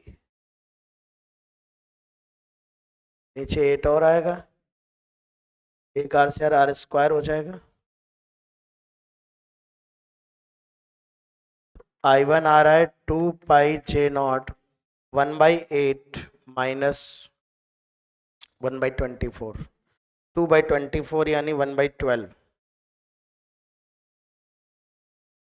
π J0 r²/6, ये आ रहा है ना। तो मैं I2 छोड़ दे रहा हूं, ठीक है। I2 में सेम लिमिट बेटा लग जाएगी, G0 1 - r/r 2 πr dr, limit बस r/2 से r लगाना है, ठीक है। तुम चाहो तो 0 से r लगा करके फिर उसमें से I1 घटा भी सकते हो, तो भी आ जाएगा, टोटल निकाल लो, I1 घटा दो, ठीक है, लिमिट डायरेक्ट। तो वेरिएबल करंट डेंसिटी से करंट कैसे निकालेंगे, बात हम समझ चुके हैं बेटा। आगे बढ़ा जाए, कोई परेशानी। बस एलिमेंट कैसे लेना है, 2 πr dr फिक्स है। एक सवाल और करोगे तो फिर नींद में भी सॉल्व करने लगोगे, उसमें क्या है। 2 πr dr खत्म, r रेडियस का dr प्रोसेस है। 12th की फिजिक्स में इसीलिए बस आपको करना पड़ता है, स्कोरिंग है। अगर आपने एक बार प्रैक्टिस कर ली, चीजों की नजरों से गुजर जाएंगी तो हो जाएंगी। 11th की फिजिक्स में ऐसा नहीं, मैकेनिक्स है ना 11th फिजिक्स, तो ब्रेन यूज होता है, उसमें ब्रेन ज्यादा यूज होता है, सोचना पड़ता है नए सवाल में, हर नए सवाल में सोचना पड़ता है। उसकी कोई गारंटी नहीं, वो पढ़ने में अच्छी लगती है लेकिन उसमें स्कोरिंग नहीं है। स्कोरिंग 12th की ज्यादा है, आप पढ़ लोगे तो कर लोगे 100%, फैक्ट है बिल्कुल। कितनी भी आप पढ़ लो मैकेनिक्स में, आपको एक सवाल दूंगा, कोई भी मुझे दे दो, मैं नया सवाल आएगा तो मेरा दिमाग भी स्लो हो जाएगा, सोचना पड़ेगा। जैसे आप अलजेब्रा में प्रोबेबिलिटी परम्यूटेशन कॉम्बिनेशन कितना भी पढ़ लो, महीना भर पढ़ लो, मास्टर बन सकते हो, नहीं बन सकते ना। फादर ऑफ प्रोबेबिलिटी भी कहते हैं कि हमको भी प्रोबेबिलिटी सही से ना आती, नए केस बन गया, नया सिनेरियो बन गया, होता ही है। कैलकुलस कितनी भी पढ़ लो, ऐसे सवाल बनाया जाएगा ये नहीं पहचान पाओगे कौन से चैप्टर से आया है। करना तो दूर की बात है, जब आईटी वाले सवाल लिखना स्टार्ट करते हैं तो चैप्टर नहीं पहचान में आता है कि इसमें फंक्शन लग रहा है कि लिमिट लग रही, क्या लग रहा है। नंबर ऑफ सोल्यूशन पूछेगा और लग रहा होगा मोनोटोनिसिटी, पता लग ग्राफ बना रहे हो, इंटरसेक्शन पॉइंट देख रहे हो, पता नहीं क्या क्या देखा करते थे, है ना। तो इसलिए तुम्हें करना क्या है, इसका मतलब ये थोड़ा ना कि जेई कठिन है। लोग पूरी दीवार में सर टकराते रहते हैं, ये नहीं देखते दीवार में दरवाजा कमजोर कौन सा है, किसको तोड़ के उस तरफ जाना है। लोहे के दरवाजे में सर टकराते रहते हैं। बचा के निकल, लड़ना नहीं है, जिद नहीं पकड़ना नहीं है। जेई के एग्जाम में स्पेशली एडवांस में जिद नहीं, कोने से निकल जाओ बस धीरे से। पेपर खूब कठिन होगा पर 40% सरल है, 40% पे अटैक कर दो, उतने से तुम्हारा काम हो गया। तो थोड़ा अच्छे से पढ़ाई करिए साल भर, तो 10-15% और अटैक कर दो। मेंस में कैसा भी आ जाए 4 सवाल कठिन होंगे, बाकी सब तुम देखो तुम्हारा स्ट्रॉन्ग एरिया क्या है, कहां से स्कोर कर सकते हो। टारगेट नंबर लाना होना चाहिए, ये नहीं कि बोर्ड एग्जाम की तरह मैं चीथड़ उड़ा दूंगा, नंबर 1 से चालू किया नंबर 12 तक करते चले जा रहे, सीक्वेंस बिगड़ने ना पाए। हाँ, मेरी मेंटेलिटी हुआ करती थी उस समय, मैं एक सीक्वेंस में करता था क्वेश्चन की एक अच्छा इंप्रेशन पड़े कि नहीं इसको सब आता है। कुछ नहीं इंप्रेशन पड़ता, सब फर्जी बातें हैं, बेवकूफी है। तो हमेशा ध्यान रखो, कब जेई की तैयारी कर रहे हो समय कम है, स्पेशली ड्रॉपर्स के पास टाइम नहीं होता। 6 महीने का समय, 2 साल का सिलेबस पढ़ना है, दिन भर कोचिंग करते हो, फिर ये भी कहा जाता है सेल्फ स्टडी भी करो, समय कहाँ है पढ़ने का। इसका मतलब क्या है, maximise your score. At the end कोई नहीं पूछेगा कि तुमने कितने दिन कितने चैप्टर पढ़े थे, कितनी किताबें लगाई, कितनी आग लगाई। परसेंटाइल और नंबर पूछे जाएंगे। अगर तुम्हारे मुंह से निकला कि मेरे 87 या 77 या इतने परसेंटाइल 95 से नीचे, समझ जाएगा है बेटा पढ़ाई नहीं की तुमने। 95 94 के ऊपर आएगा तो समझेगा हाँ चलो कुछ तो पढ़ा है, 99 है तो ठीक ठाक पढ़ाई की। कितनी भी पढ़ ली हो तुमने, एट द एंड मार्क्स कितने आ रहे हैं वो इंपॉर्टेंट है ना। 150 नंबर प्लस आ रहे कि नहीं आ रहे जेई मेन में, नहीं आ रहे मतलब पढ़ाई करी और नहीं करी। खूब सारे चैप्टर कोर्स खत्म कर लिया मान लो तुमने पूरा, तुम बहुत, कुछ लोग बहुत बेचैन होते हैं कोर्स खत्म करने के लिए, बहुत कोर्स खत्म कर लिया, लेकिन कोर्स खत्म कर लिया नंबर आ रहे हैं 80, अभी भी कोर्स पूरा खत्म कर लिया। लेकिन बहुत से बैचेस ऐसे होते हैं जहां पर कोर्स 60% पढ़ाया गया जनवरी में, उनसे कह दिया गया कि बेटा 40 इस 60% को मास्टर करो, बाकी का 30% फरवरी मार्च में पढ़ेंगे। ऐसे बैचेस भी होते हैं। और वहां पता लगा कि 100 में से 20 बच्चों के 99% आ रहे हैं, क्यों? क्योंकि उन्होंने मास्टरी की, उन्हें टाइम पर सिर्फ कोर्स थोड़े ना खत्म किया, कोर्स पढ़ा है, सीखा है, प्रैक्टिस की है, हर चैप्टर में 200-300 सवाल लगाए हैं, तो वो जो पढ़ के आए हैं वो लगा ले रहे हैं, सॉल्व कर ले रहे हैं। भारतवर्ष में ज्यादातर लोग ऐसे हैं जो सिर्फ, और उन्हें तसल्ली मिलती कोर्स खत्म हो गया। इसका मतलब ये नहीं कि आप खत्म ना करो, जरूर खत्म करो, प्रयास करना चाहिए ज्यादा, जेई मेन में जरूर प्रयास करना चाहिए। क्योंकि जेई मेन का क्यों करना चाहिए, क्योंकि पिछले 3 साल से पेपर बहुत सरल आता है, बोर्ड लेवल पेपर आता है, बोर्ड से भी सरल आता है। तो आपका कौन से चैप्टर पढ़ के नहीं गया, बहुत ही सरल सवाल आ जाए उससे। स्पेशली जनवरी में बहुत सी जनता ऐसी होती है जिसका कोर्स खत्म नहीं होता है, तो इसलिए जनवरी में अगर आप कोर्स खत्म करके एनी हाउ, बट उस चक्कर में आप ये देखो कि आपने कोर्स खत्म कर लिया, क्या आपका कहीं बहुत लॉस तो नहीं हो गया। आपने पता लगा एक सवाल, एक चैप्टर में 85 सवाल लगाए, तो फिर आपने खत्म कर लिया, आपका लॉस हुआ, आपने गेन नहीं किया, क्योंकि आप जिन जो चैप्टर पढ़ के आए उनके सवाल भी नहीं कर पा रहे हो आप, तो तुम्हारा फायदा नहीं हुआ, then it's not a benefit. फिर तो आप 2 चैप्टर छोड़ देते, लेकिन 80% अच्छे से कर लेते तो ज्यादा बेहतर होता। लेकिन 50-60-70% बेहतर कर चुके हो तो मैक्सिमाइज करो, कोशिश करो। स्ट्रेटजी बहुत इंपॉर्टेंट है, इसलिए जिद नहीं पकड़नी है। जेई के पेपर में कभी लड़ना नहीं है पेपर से कि नहीं मैं तुमको यहीं से तोड़ूंगा। उसका कमजोर देखो, तुम्हारा स्ट्रॉन्ग एरिया कौन है, उसका कमजोर एरिया, कहाँ सवाल सरल आता है। थर्मल फिजिक्स सरल आती है, मॉडर्न आती है, ज्यादा कहाँ से आता है, इलेक्ट्रोमैग्नेटिज्म आती है, काइनामेटिक्स आती है, एनएलएम उतना नहीं आता। क्यों अपना सर फोड़ रहे हो, एक पुली 5 पुली 10 पुली लगाए पड़े हो। जी मेन में एक सवाल आएगा। रोटेशन बहुत अच्छा एडवांस में बहुत आता है, मेंस में नहीं आता, हल्के हाथों पढ़ लो भी। वही एंगुलर मोमेंटम आएगा, मोमेंट ऑफ इनर्शिया या एंगुलर मोमेंटम, दो में से एक आएगा। बहुत ज्यादा मन किया तो रोलिंग वोलिंग पूछ लेगा, वो भी इंक्लाइंड प्लेन पे। बस पता होना चाहिए कि हम जिस युद्ध में जा रहे हैं उसमें क्या आता है। स्ट्रैटेजी बहुत इंपॉर्टेंट है। और अभी वरदान का समय, आखिरी का 1 महीना, आखिरी तो नहीं कहेंगे, शुरुआत है तो भाई तुम्हारी, जनवरी के बाद भी तुम्हारे पास बहुत टाइम रहेगा पढ़ने का। अगर सीरियस कैंडिडेट हो तो स्ट्रैटेजी बनाओ। तुम देखो कहाँ से नंबर बटोर सकते हो, नंबर कैसे बढ़ाए जाए। तुम्हें ये जिद्दी नहीं होना चाहिए कि नहीं मुझे ये सीखना ही है, ये चैप्टर सीखना ही है। 1-2 चैप्टर कॉम्प्रोमाइज करने पड़े कर दो, नंबर आ जाए किसी तरह। अगर 120 आ रहे हैं तो 180 कैसे पहुंच जाए, 180 आ रहे हैं तो 200 कैसे पहुंच जाए, 80 आ रहे हैं तो 120 कैसे पहुंच जाए। ये मान के चलो कि जनवरी में अगर 120 नंबर भी लाते हो तो कोई ना कोई एनआईटी मिल जाएगी। 300 में भाई साहब, 300 में 120,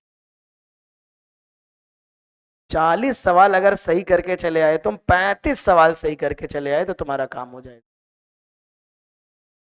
इसकी एनालिसिस करो, ध्यान करो। जिनके हो रहे हैं वेरी गुड, वो बढ़ाने का प्रयास।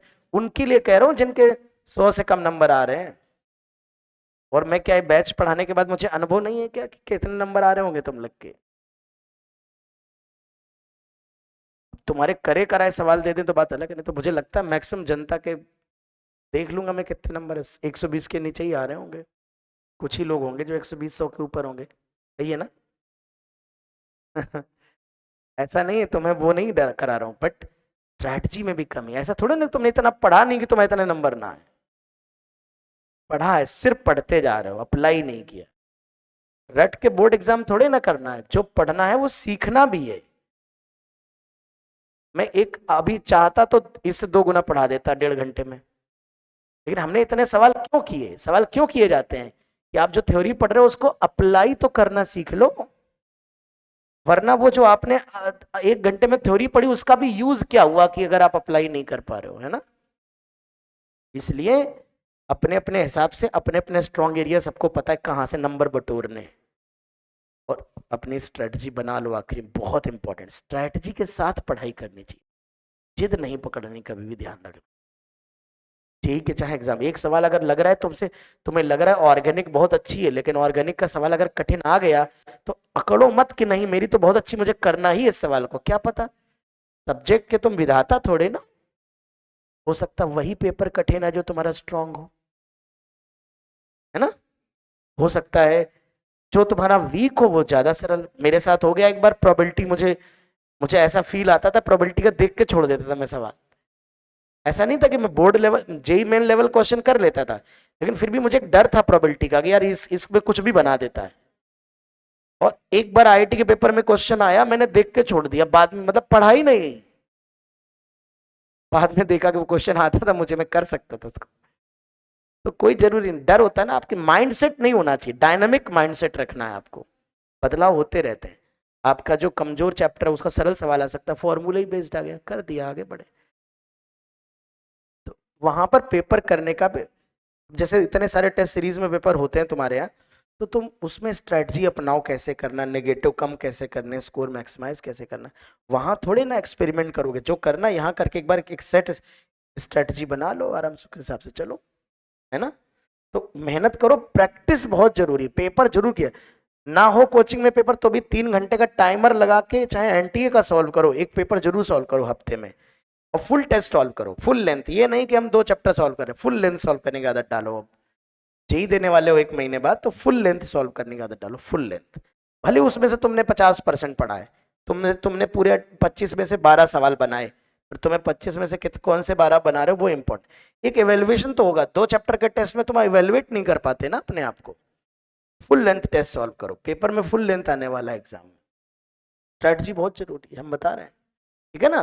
तो जो स्कोरिंग चैप्टर्स है उन पे अटैक करो, जो जेई का कमजोर एरिया है, तुम्हारा स्ट्रॉन्ग एरिया, उस पे अटैक करो। ठीक, चलिए। तो अब हम बच्चों देखते हैं थर्मल वेलोसिटी। या thermal speed of free electrons.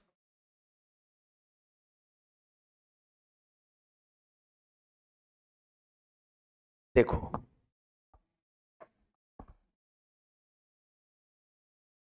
क्या है कि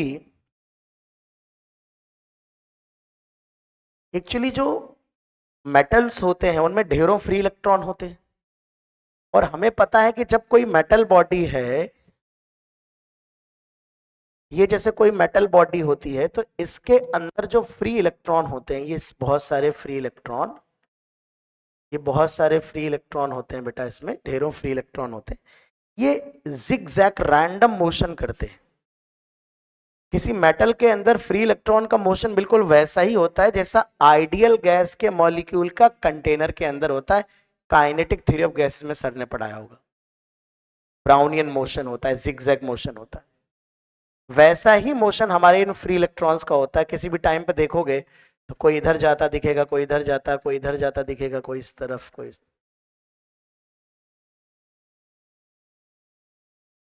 रैंडम मोशन होता है, ब्राउनियन मोशन होता है, ब्राउनियन। तो इनकी जो एवरेज वेलोसिटी होती है, एवरेज थर्मल वेलोसिटी बेटा, रैंडम डायरेक्शन में वेक्टर, किसी भी ब्राउनियन मोशन में अगर वेक्टर्स का एवरेज लिया जाए, वेक्टर्स का एवरेज लिया जाए डिवाइड बाय एन, मान लो इलेक्ट्रॉन है, तो इनका सम हमेशा 0 आता है। तो जो एवरेज थर्मल वेलोसिटी होती है, ध्यान रखना, एवरेज थर्मल वेलोसिटी वो 0 होती है इलेक्ट्रॉन्स की। लेकिन अगर मैं ये रैंडम ऐसे मतलब भगदड़ मची, कोई इधर जा रहा है, कोई फ्री इलेक्ट्रॉन रैंडम मोशन कर रहा है, लेकिन अगर मैं एक इलेक्ट्रॉन के मोशन को रिप्रेजेंट करूं बच्चों, एक इलेक्ट्रॉन का मोशन कैसा हो रहा है, तो एक इलेक्ट्रॉन जैसे यहां पे मान लो ऐसे गया, तो यहां किसी से टकराएगा, फिर ऐसे आएगा, फिर यहां से ऐसे आ सकता है, टक्कर, ऐसे कोलिजन हो रहा है इस तरह से। तो एक इलेक्ट्रॉन का अगर मोशन देखोगे तो वही गैस मॉलिक्यूल की तरह जिगजैग मोशन फॉलो करता है। इनफैक्ट इसकी जो एनर्जी भी है वो हम बोल्ट्जमैन के हिसाब से, जो हमने मोनो एटॉमिक गैस की एनर्जी जो हमने पढ़ी थी, average energy mono atomic gas की 3/2 kT, एवरेज काइनेटिक एनर्जी पर मॉलिक्यूल। तो इन जो इलेक्ट्रॉन की एवरेज काइनेटिक एनर्जी होती है हाफ mv/s², एक इलेक्ट्रॉन की एवरेज काइनेटिक एनर्जी ये 3 kT/2 होती है। मतलब इसका बिहेवियर कुछ वैसे ही है जैसे मोनो एटॉमिक गैस का। यहां पर जो Vrms है ये थर्मल स्पीड की आरएमएस वैल्यू है, थर्मल स्पीड की आरएमएस वैल्यू। तो एवरेज काइनेटिक एनर्जी पर इलेक्ट्रॉन, ये थर्मल, इसीलिए इसको थर्मल एनर्जी कहते हैं। टेम्परेचर जितना ज्यादा बढ़ेगा ना, रैंडमनेस उतनी ज्यादा होती, कोलिजन उतनी ज्यादा होते, उतने हाई स्पीड से इलेक्ट्रॉन ट्रेवल करता है। तो अगर मुझसे कहा जाए at room temperature, room temperature पे लगभग 25 डिग्री के आसपास रफली मोटा मोटा ये पाया गया है, जो ऑर्डर होता है, order of thermal speed, thermal speed का जो ऑर्डर होता है वो नियर अबाउट 10⁵ मीटर पर सेकंड होता है। 10⁴ से लेकर 6 तक चला जाता है कभी कभी हाई टेम्परेचर पे। तो मेटल्स के अंदर जो थर्मल स्पीड होती है उसका जो ऑर्डर होता है बहुत तेज होता है, यानी इसी को थर्मल वेलोसिटी कहते हैं, कि जो थर्मल एनर्जी की वजह से किसी मेटल्स के अंदर जो फ्री इलेक्ट्रॉन का रैंडम मोशन होता है। ध्यान रहे अभी हमने मेटल्स के अक्रॉस कोई फील्ड अप्लाई नहीं करी, कोई करंट नहीं है, कोई करंट फ्लो नहीं हो रही, कोई वोल्टेज नहीं लगाया हमने अभी, ठीक है ना। तो यहां पर क्या होता है कि ये जिगजैग मोशन करते हैं, उनकी ये बहुत हाई स्पीड से मोशन करते हैं, इस हाई स्पीड को हम लोग थर्मल स्पीड कहते हैं। अब यहां पर ये इलेक्ट्रॉन जब मोशन करते हैं तो कोलाइड भी करते हैं, कोलाइड।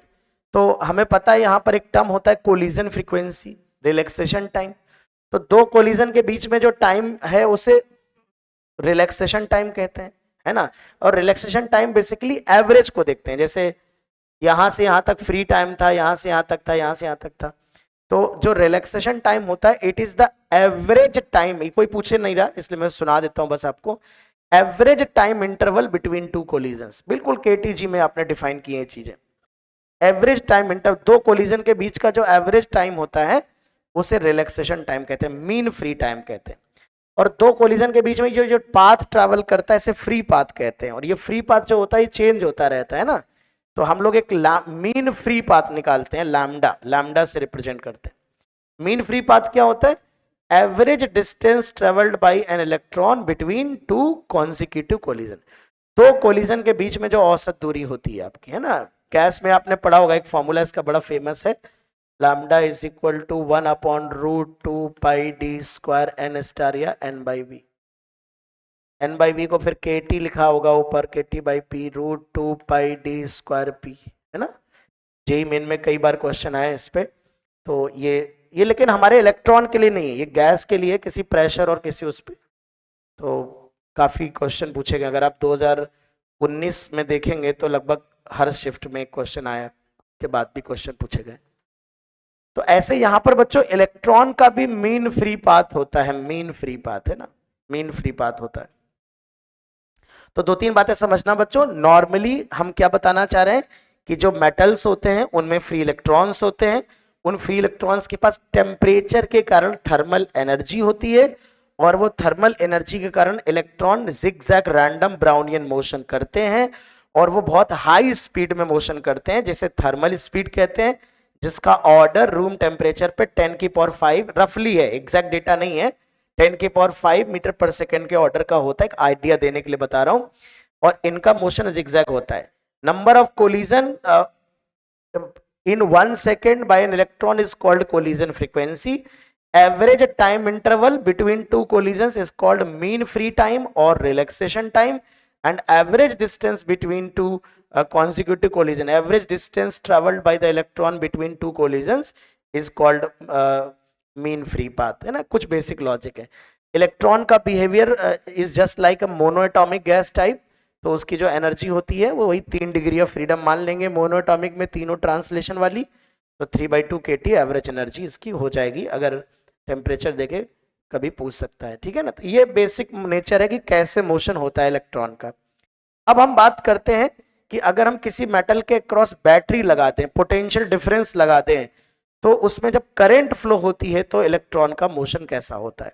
वहां एक वेलोसिटी हम डिफाइन करने जा रहे हैं, ड्रिफ्ट वेलोसिटी। क्या डिफाइन करेंगे? ध्यान रहे कि जब ब्राउनियन मोशन होता है तो सभी इलेक्ट्रॉन की जो एवरेज थर्मल वेलोसिटी है वो 0 होती है। ध्यान रहे, वेक्टर एवरेज है बेटा, not average speed, average velocity है, ठीक है ना। बढ़ा जाए आगे। अब बेटा अगला वेलोसिटी हम डिस्कस करने जा रहे हैं, ड्रिफ्ट वेलोसिटी।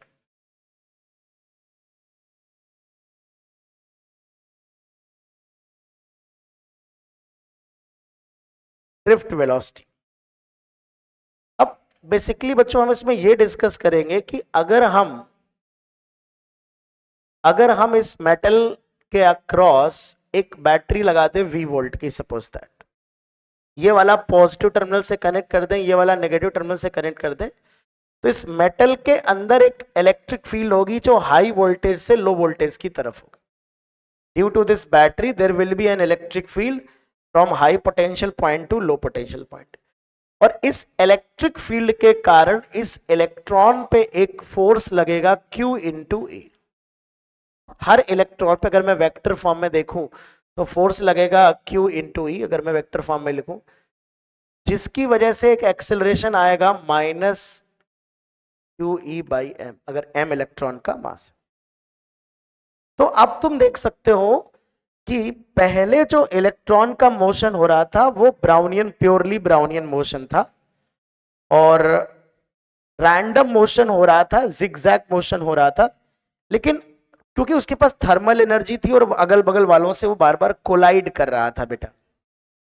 लेकिन अब आप समझिए कि यहां पर वो जो थर्मल एनर्जी है वो तो अभी भी रहेगी, फड़फड़ाहट अभी भी रहेगी, इधर उधर अभी भी भागेगा, लेकिन इस पे निरंतर एक फोर्स लगता रहेगा जो बाईं तरफ घसीटने का प्रयास करेगा।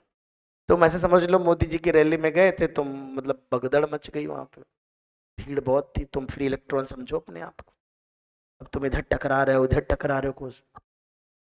लेकिन मान लो उसी दौरान हमें आइडिया था कि ऐसा हो सकता है कि हमने तुमको एक लंबी रस्सी से बांध रखा था और दूर खड़े हो कि हम तुमको उस रस्सी से घसीट रहे फिक्स डायरेक्शन में। तो अब क्या होगा कि तुम अभी भी चलते समय इधर उधर लोगों से टकराओगे, आगे बढ़ोगे, कोई टक्कर मार देगा, पीछे आ जाओगे, लेकिन तुम्हें चूंकि लगातार कोई व्यक्ति एक तरफ घसीट रहा है, तो जब भी मौका मिलेगा घसीट के उसी तरफ चले जाओगे। बोलो, तो बेसिकली है क्या, ये जो इलेक्ट्रॉन है इसका मोशन अभी भी जिगजैग हो रहा है, लेकिन इसे एक फोर्स इधर की तरफ लगातार घसीट रहा है, तो ये अभी भी इसके पास, इसको इधर घसीटा, ये दूसरे टकराया, इधर आ गया, लेकिन फिर मौका मिला, फील्ड ने फिर घसीटा इसको, फिर ये टकराया, फिर इधर आ गया, फिर फील्ड को मौका मिला, फिर घसीटा, फिर ये किसी से टकरा गया, फिर इधर आ गया, फिर मौका मिला फील्ड को, फिर घसीटा, फिर टकराया, फिर इधर आ गया। लेकिन इसको जब भी मौका मिला फील्ड घसीट रही, तो ये 100-200 कोलिजन करने के बाद थोड़ी देर पहले यहां था, थोड़ी देर बाद यहां नजर आएगा, मतलब खिसक रहा है ये इधर की तरफ टकराते टकराते, लेकिन उतनी तेजी से नहीं, स्पीड कितनी ज्यादा, 10⁵, लेकिन तुम देखोगे तो कुछ सेकंड में कुछ सेंटीमीटर खिसक जाएगा। इसे ड्रिफ्ट करना कहते हैं, ड्रिफ्ट करना, लड़खड़ाते हुए खिसकते हुए चलना। मोशन नहीं हो रहा है कि इलेक्ट्रॉन फोर्स लगाया तुमने कहा जू चला गया, ऐसे नहीं, टकराते टकराते, चूंकि एक आदमी लगातार घसीट रहा है ना उसको, तो टकराते टकराते जा रहा है दूसरों से, तो ऐसे जिगजैग पाथ में टकराया, पीछे आया, फिर आगे, फिर पीछे, फिर आगे, फिर पीछे, फिर आगे, फिर टकरा गया, पीछे, फिर ऐसे धीरे धीरे ड्रिफ्ट करते करते आगे बढ़, लेकिन एक एक इफेक्टिवली इलेक्ट्रिक फील्ड के ऑपोजिट डायरेक्शन में खिसकता रहता है। जितने भी फ्री इलेक्ट्रॉन है सब रैंडमनेस तो है ही, लेकिन इधर की तरफ शिफ्ट होते जा रहे हैं, इधर की तरफ खिसकते जा रहे हैं, ड्रिफ्ट होते जा रहे हैं, ड्रिफ्ट होते जा रहे हैं, वो बैटरी से पास हो रहे हैं, इसलिए करंट फ्लो हो रही है। एक बहुत छोटी एवरेज वेलोसिटी, अगर मैं ये इलेक्ट्रॉन पहले यहां से यहां था, तो अगर मैं यहां से यहां इसकी एवरेज वेलोसिटी निकालूं, तो जिस एवरेज वेलोसिटी से इलेक्ट्रॉन इलेक्ट्रिक फील्ड के अपोजिट डायरेक्शन में खिसकते हैं, लड़खड़ाते हुए चलते हैं, उसे ड्रिफ्ट वेलोसिटी कहा जाता है। And it is different than the, it is not the actual velocity, actual velocity is thermal velocity, वो तो बहुत हाई होती है। लेकिन अब सोचो एक इलेक्ट्रॉन यहां था, वो आगे गया, टकरा के वापस आया, फिर आगे गया, टकरा के वापस आया, फिर आगे गया, यहां गया, फिर टकरा के यहां तक आ गया, फिर टकरा के यहां तक आ गया। अब तुमने देखा कि यार 10 सेकंड में 1 सेंटीमीटर आगे बढ़ा, तुमने देखा यहां था, यहां आया है, तो तुमसे पूछा जाए what is the average velocity, तो तुम ये थोड़े ना देखोगे कितने टक्कर मारे उसने, तुम कहोगे पहले यहां था, अभी यहां, डिस्प्लेसमेंट इतना, टाइम इतना लगा, यही एवरेज वेलोसिटी है। 1 सेंटीमीटर है डिस्प्लेसमेंट, टाइम लगा 10 सेकंड, सर 0.1 सेंटीमीटर पर सेकंड है। ये भी मैं ज्यादा बता रहा हूँ, ड्रिफ्ट वेलोसिटी होती 10⁻⁻⁴ के ऑर्डर की, -4 -5 के ऑर्डर की मीटर पर सेकंड। तो मुद्दे की बात यह है बच्चों कि जो ड्रिफ्ट वेलोसिटी है, जब हम किसी मेटल बॉडी में इलेक्ट्रिक फील्ड अप्लाई कर देते हैं, बैटरी कनेक्ट कर देते हैं, वोल्टेज लगा देते हैं, तब जो इलेक्ट्रॉन होते हैं उनमें रैंडमनेस के अलावा एक electric force, additional external electric force भी लगता है, जो इलेक्ट्रॉन को लगातार घसीट रहा होता है।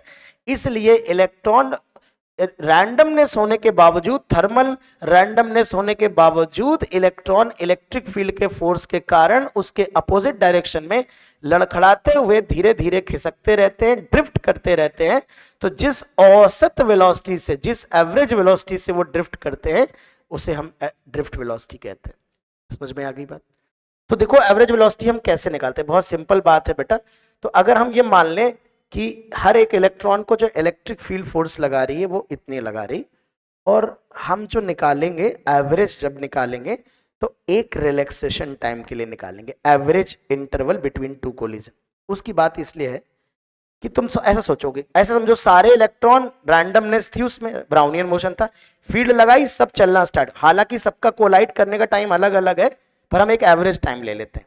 मान लो सारे चले इलेक्ट्रिक फील्ड की डायरेक्शन में, फिर कोलाइड कर गए, जैसे कोलाइड करे फिर रैंडम हो गई वेलोसिटी, फिर फील्ड ने घसीटा, फिर कोलाइड कर गए, फिर फील्ड ने घसीटा, फिर कोलाइड कर गए। तो एक पीरियोडिसिटी मेंटेन हो रही ना, एक पीरियोडिक फंक्शन हो रहा है ना। और पीरियोडिक फंक्शन तुमसे बेहतर कौन जाता, गणित के छात्रों। पीरियोडिक फंक्शन रिपीट होता तो एक टाइम पीरियड का अगर एवरेज ले लो तो वही तो एवरेज आएगा पूरे का। तो इसलिए हम एक रिलैक्सेशन टाइम का एवरेज ले रहे हैं। तो देखना जरा, अगर हम इलेक्ट्रिक फील्ड के कारण मान लें कि किसी ith इलेक्ट्रॉन की जो वेलोसिटी है, ith इलेक्ट्रॉन की या किसी एक इलेक्ट्रॉन की जो वेलोसिटी होगी वो u प्लस AT। तो अगर मैं इसका एवरेज ले लूं सभी का ना, कि t की एवरेज वैल्यू, तो v की एवरेज वैल्यू मुझे चाहिए, एवरेज वैल्यू है बेटा, this is the average. u का एवरेज वैल्यू ले रहा हूं मैं, माइनस ई बाई एम, ये तो कांस्टेंट है, t का एवरेज वैल्यू। तो v की एवरेज वैल्यू को हम ड्रिफ्ट वेलोसिटी कह रहे हैं। u की एवरेज वैल्यू 0 होगी, बिकॉज जैसे तुम फील्ड लगाई थी जब तुमने, तो रैंडमनेस था, सब वेक्टर रैंडमली डिस्ट्रीब्यूटेड थे, तो उनका एवरेज 0 रहा होगा। ये है माइनस ई बाई एम, और एवरेज टाइम इंटरवल को हम रिलैक्सेशन टाइम कहते हैं, टाउ से रिप्रेजेंट करते हैं। तो तुम देख सकते हो ड्रिफ्ट वेलोसिटी जो बेटा होती है, ये अपोजिट होती है, अपोजिट टू इलेक्ट्रिक फील्ड।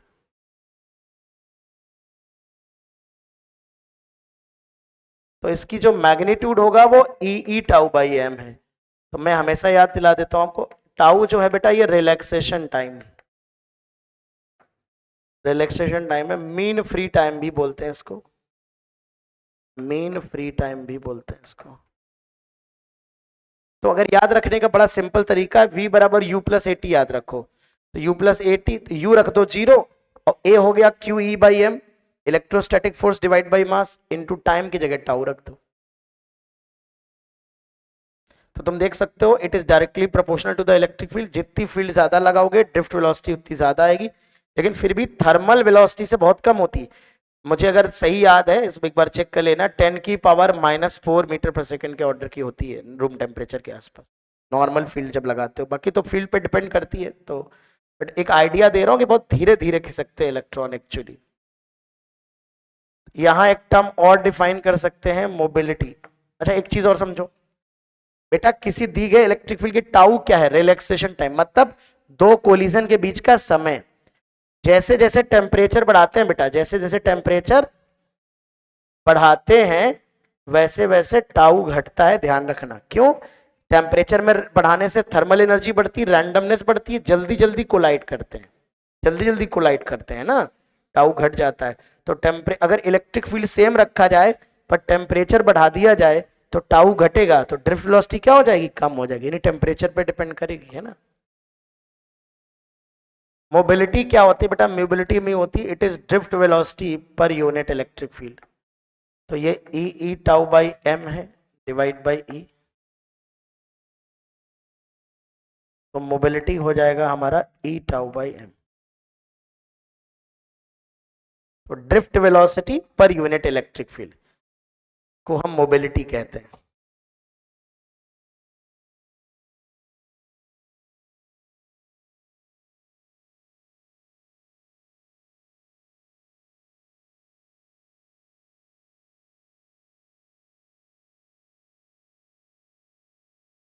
पर यूनिट इलेक्ट्रिक फील्ड ऐसा समझ लो कि अगर किसी मेटल में 1 वोल्ट पर मीटर की इलेक्ट्रिक फील्ड लगाई जाए तो इलेक्ट्रॉन जितनी ड्रिफ्ट वेलोसिटी से चलेंगे वही मोबिलिटी है। ई की वैल्यू अगर मैं 1 कर दूं, पर यूनिट कह दो, चाहे ई की वैल्यू 1 रख दो, फॉर्मूले में ई की वैल्यू 1 रख दो, ई टाउ बाई एम। तो पर यूनिट इलेक्ट्रिक फील्ड का मतलब यही हुआ कि यदि किसी मेटल बॉडी में 1 वोल्ट पर मीटर की इलेक्ट्रिक फील्ड लगाया जाए तो जिस ड्रिफ्ट वेलोसिटी से खिसकते हैं इलेक्ट्रॉन वही मोबिलिटी है। तो मोबिलिटी हमारी इलेक्ट्रिक फील्ड पे डिपेंड नहीं करती, सिर्फ मटेरियल के नेचर, उसके टेम्परेचर कंडीशन वगैरह पे डिपेंड करती है। तो टेम्परेचर बढ़ाने से मोबिलिटी घटती है, इलेक्ट्रिक फील्ड बढ़ाने घटाने से मोबिलिटी नहीं घटेगी, ड्रिफ्ट वेलोसिटी बढ़ेगी घटेगी। अच्छा वेक्टर फॉर्म में लिखा है तो ध्यान रखना, माइनस साइन आता है, अपोजिट होती है इलेक्ट्रिक फील्ड के, क्यों ना हो, नेगेटिव चार्ज है ना, तो इलेक्ट्रिक फील्ड के अपोजिट ही तो भागेंगे, फोर्स लगेगा।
मोबिलिटी लिख लेना, drift velocity per unit electric field.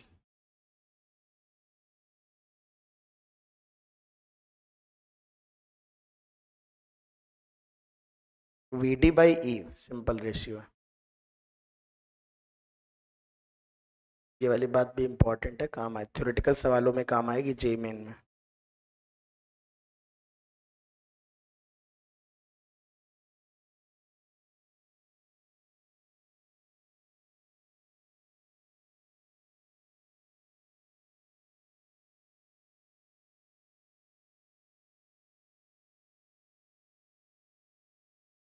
लिख लिया?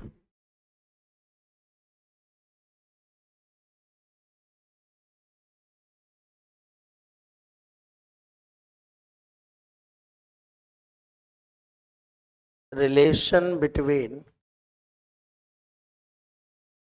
current and drift velocity।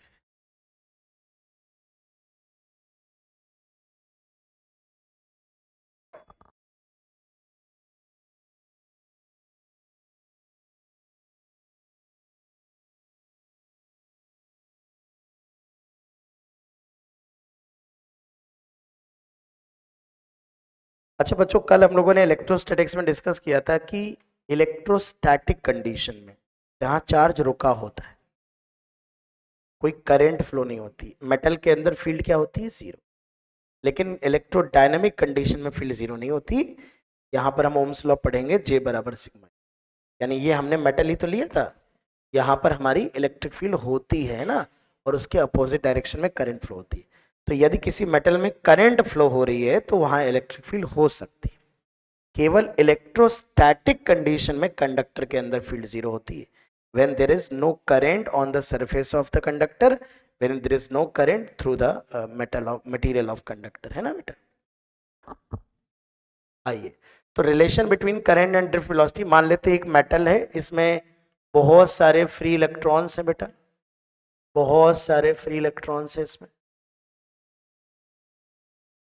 बहुत सारे फ्री इलेक्ट्रॉन है। अब ये चूंकि तुमने बैटरी लगाई है, हाई वोल्टेज है, ये लो वोल्टेज है, फील्ड की डायरेक्शन इधर है, तो ये सब के सब इलेक्ट्रॉन जो हैं वो इधर की तरफ ड्रिफ्ट हो रहे होंगे, इन दिस डायरेक्शन। अब हमें ये बताना है कि करंट कितनी फ्लो हो रही है। तो देखो, क्रॉस सेक्शन एरिया अगर मैं इसका ए मान लूं, तो करंट यहां पर मैं आपको बता देता हूं कि number of particles, in fact free electrons लिखना चाहिए हमें, number of free electrons per unit volume, इसे पार्टिकल चार्ज कैरियर डेंसिटी या फ्री इलेक्ट्रॉन डेंसिटी भी कहते हैं, ये n है।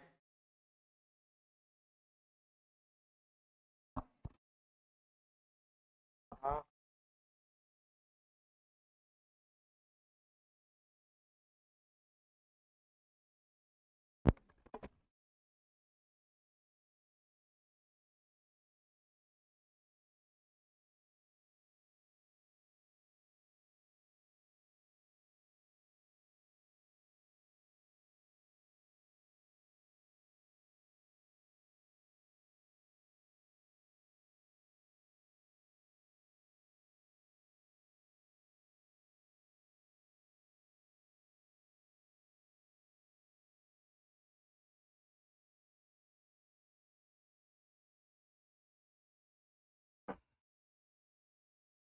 तो number of free electrons per unit volume हमारे जो है वो n है यहाँ पे, है ना?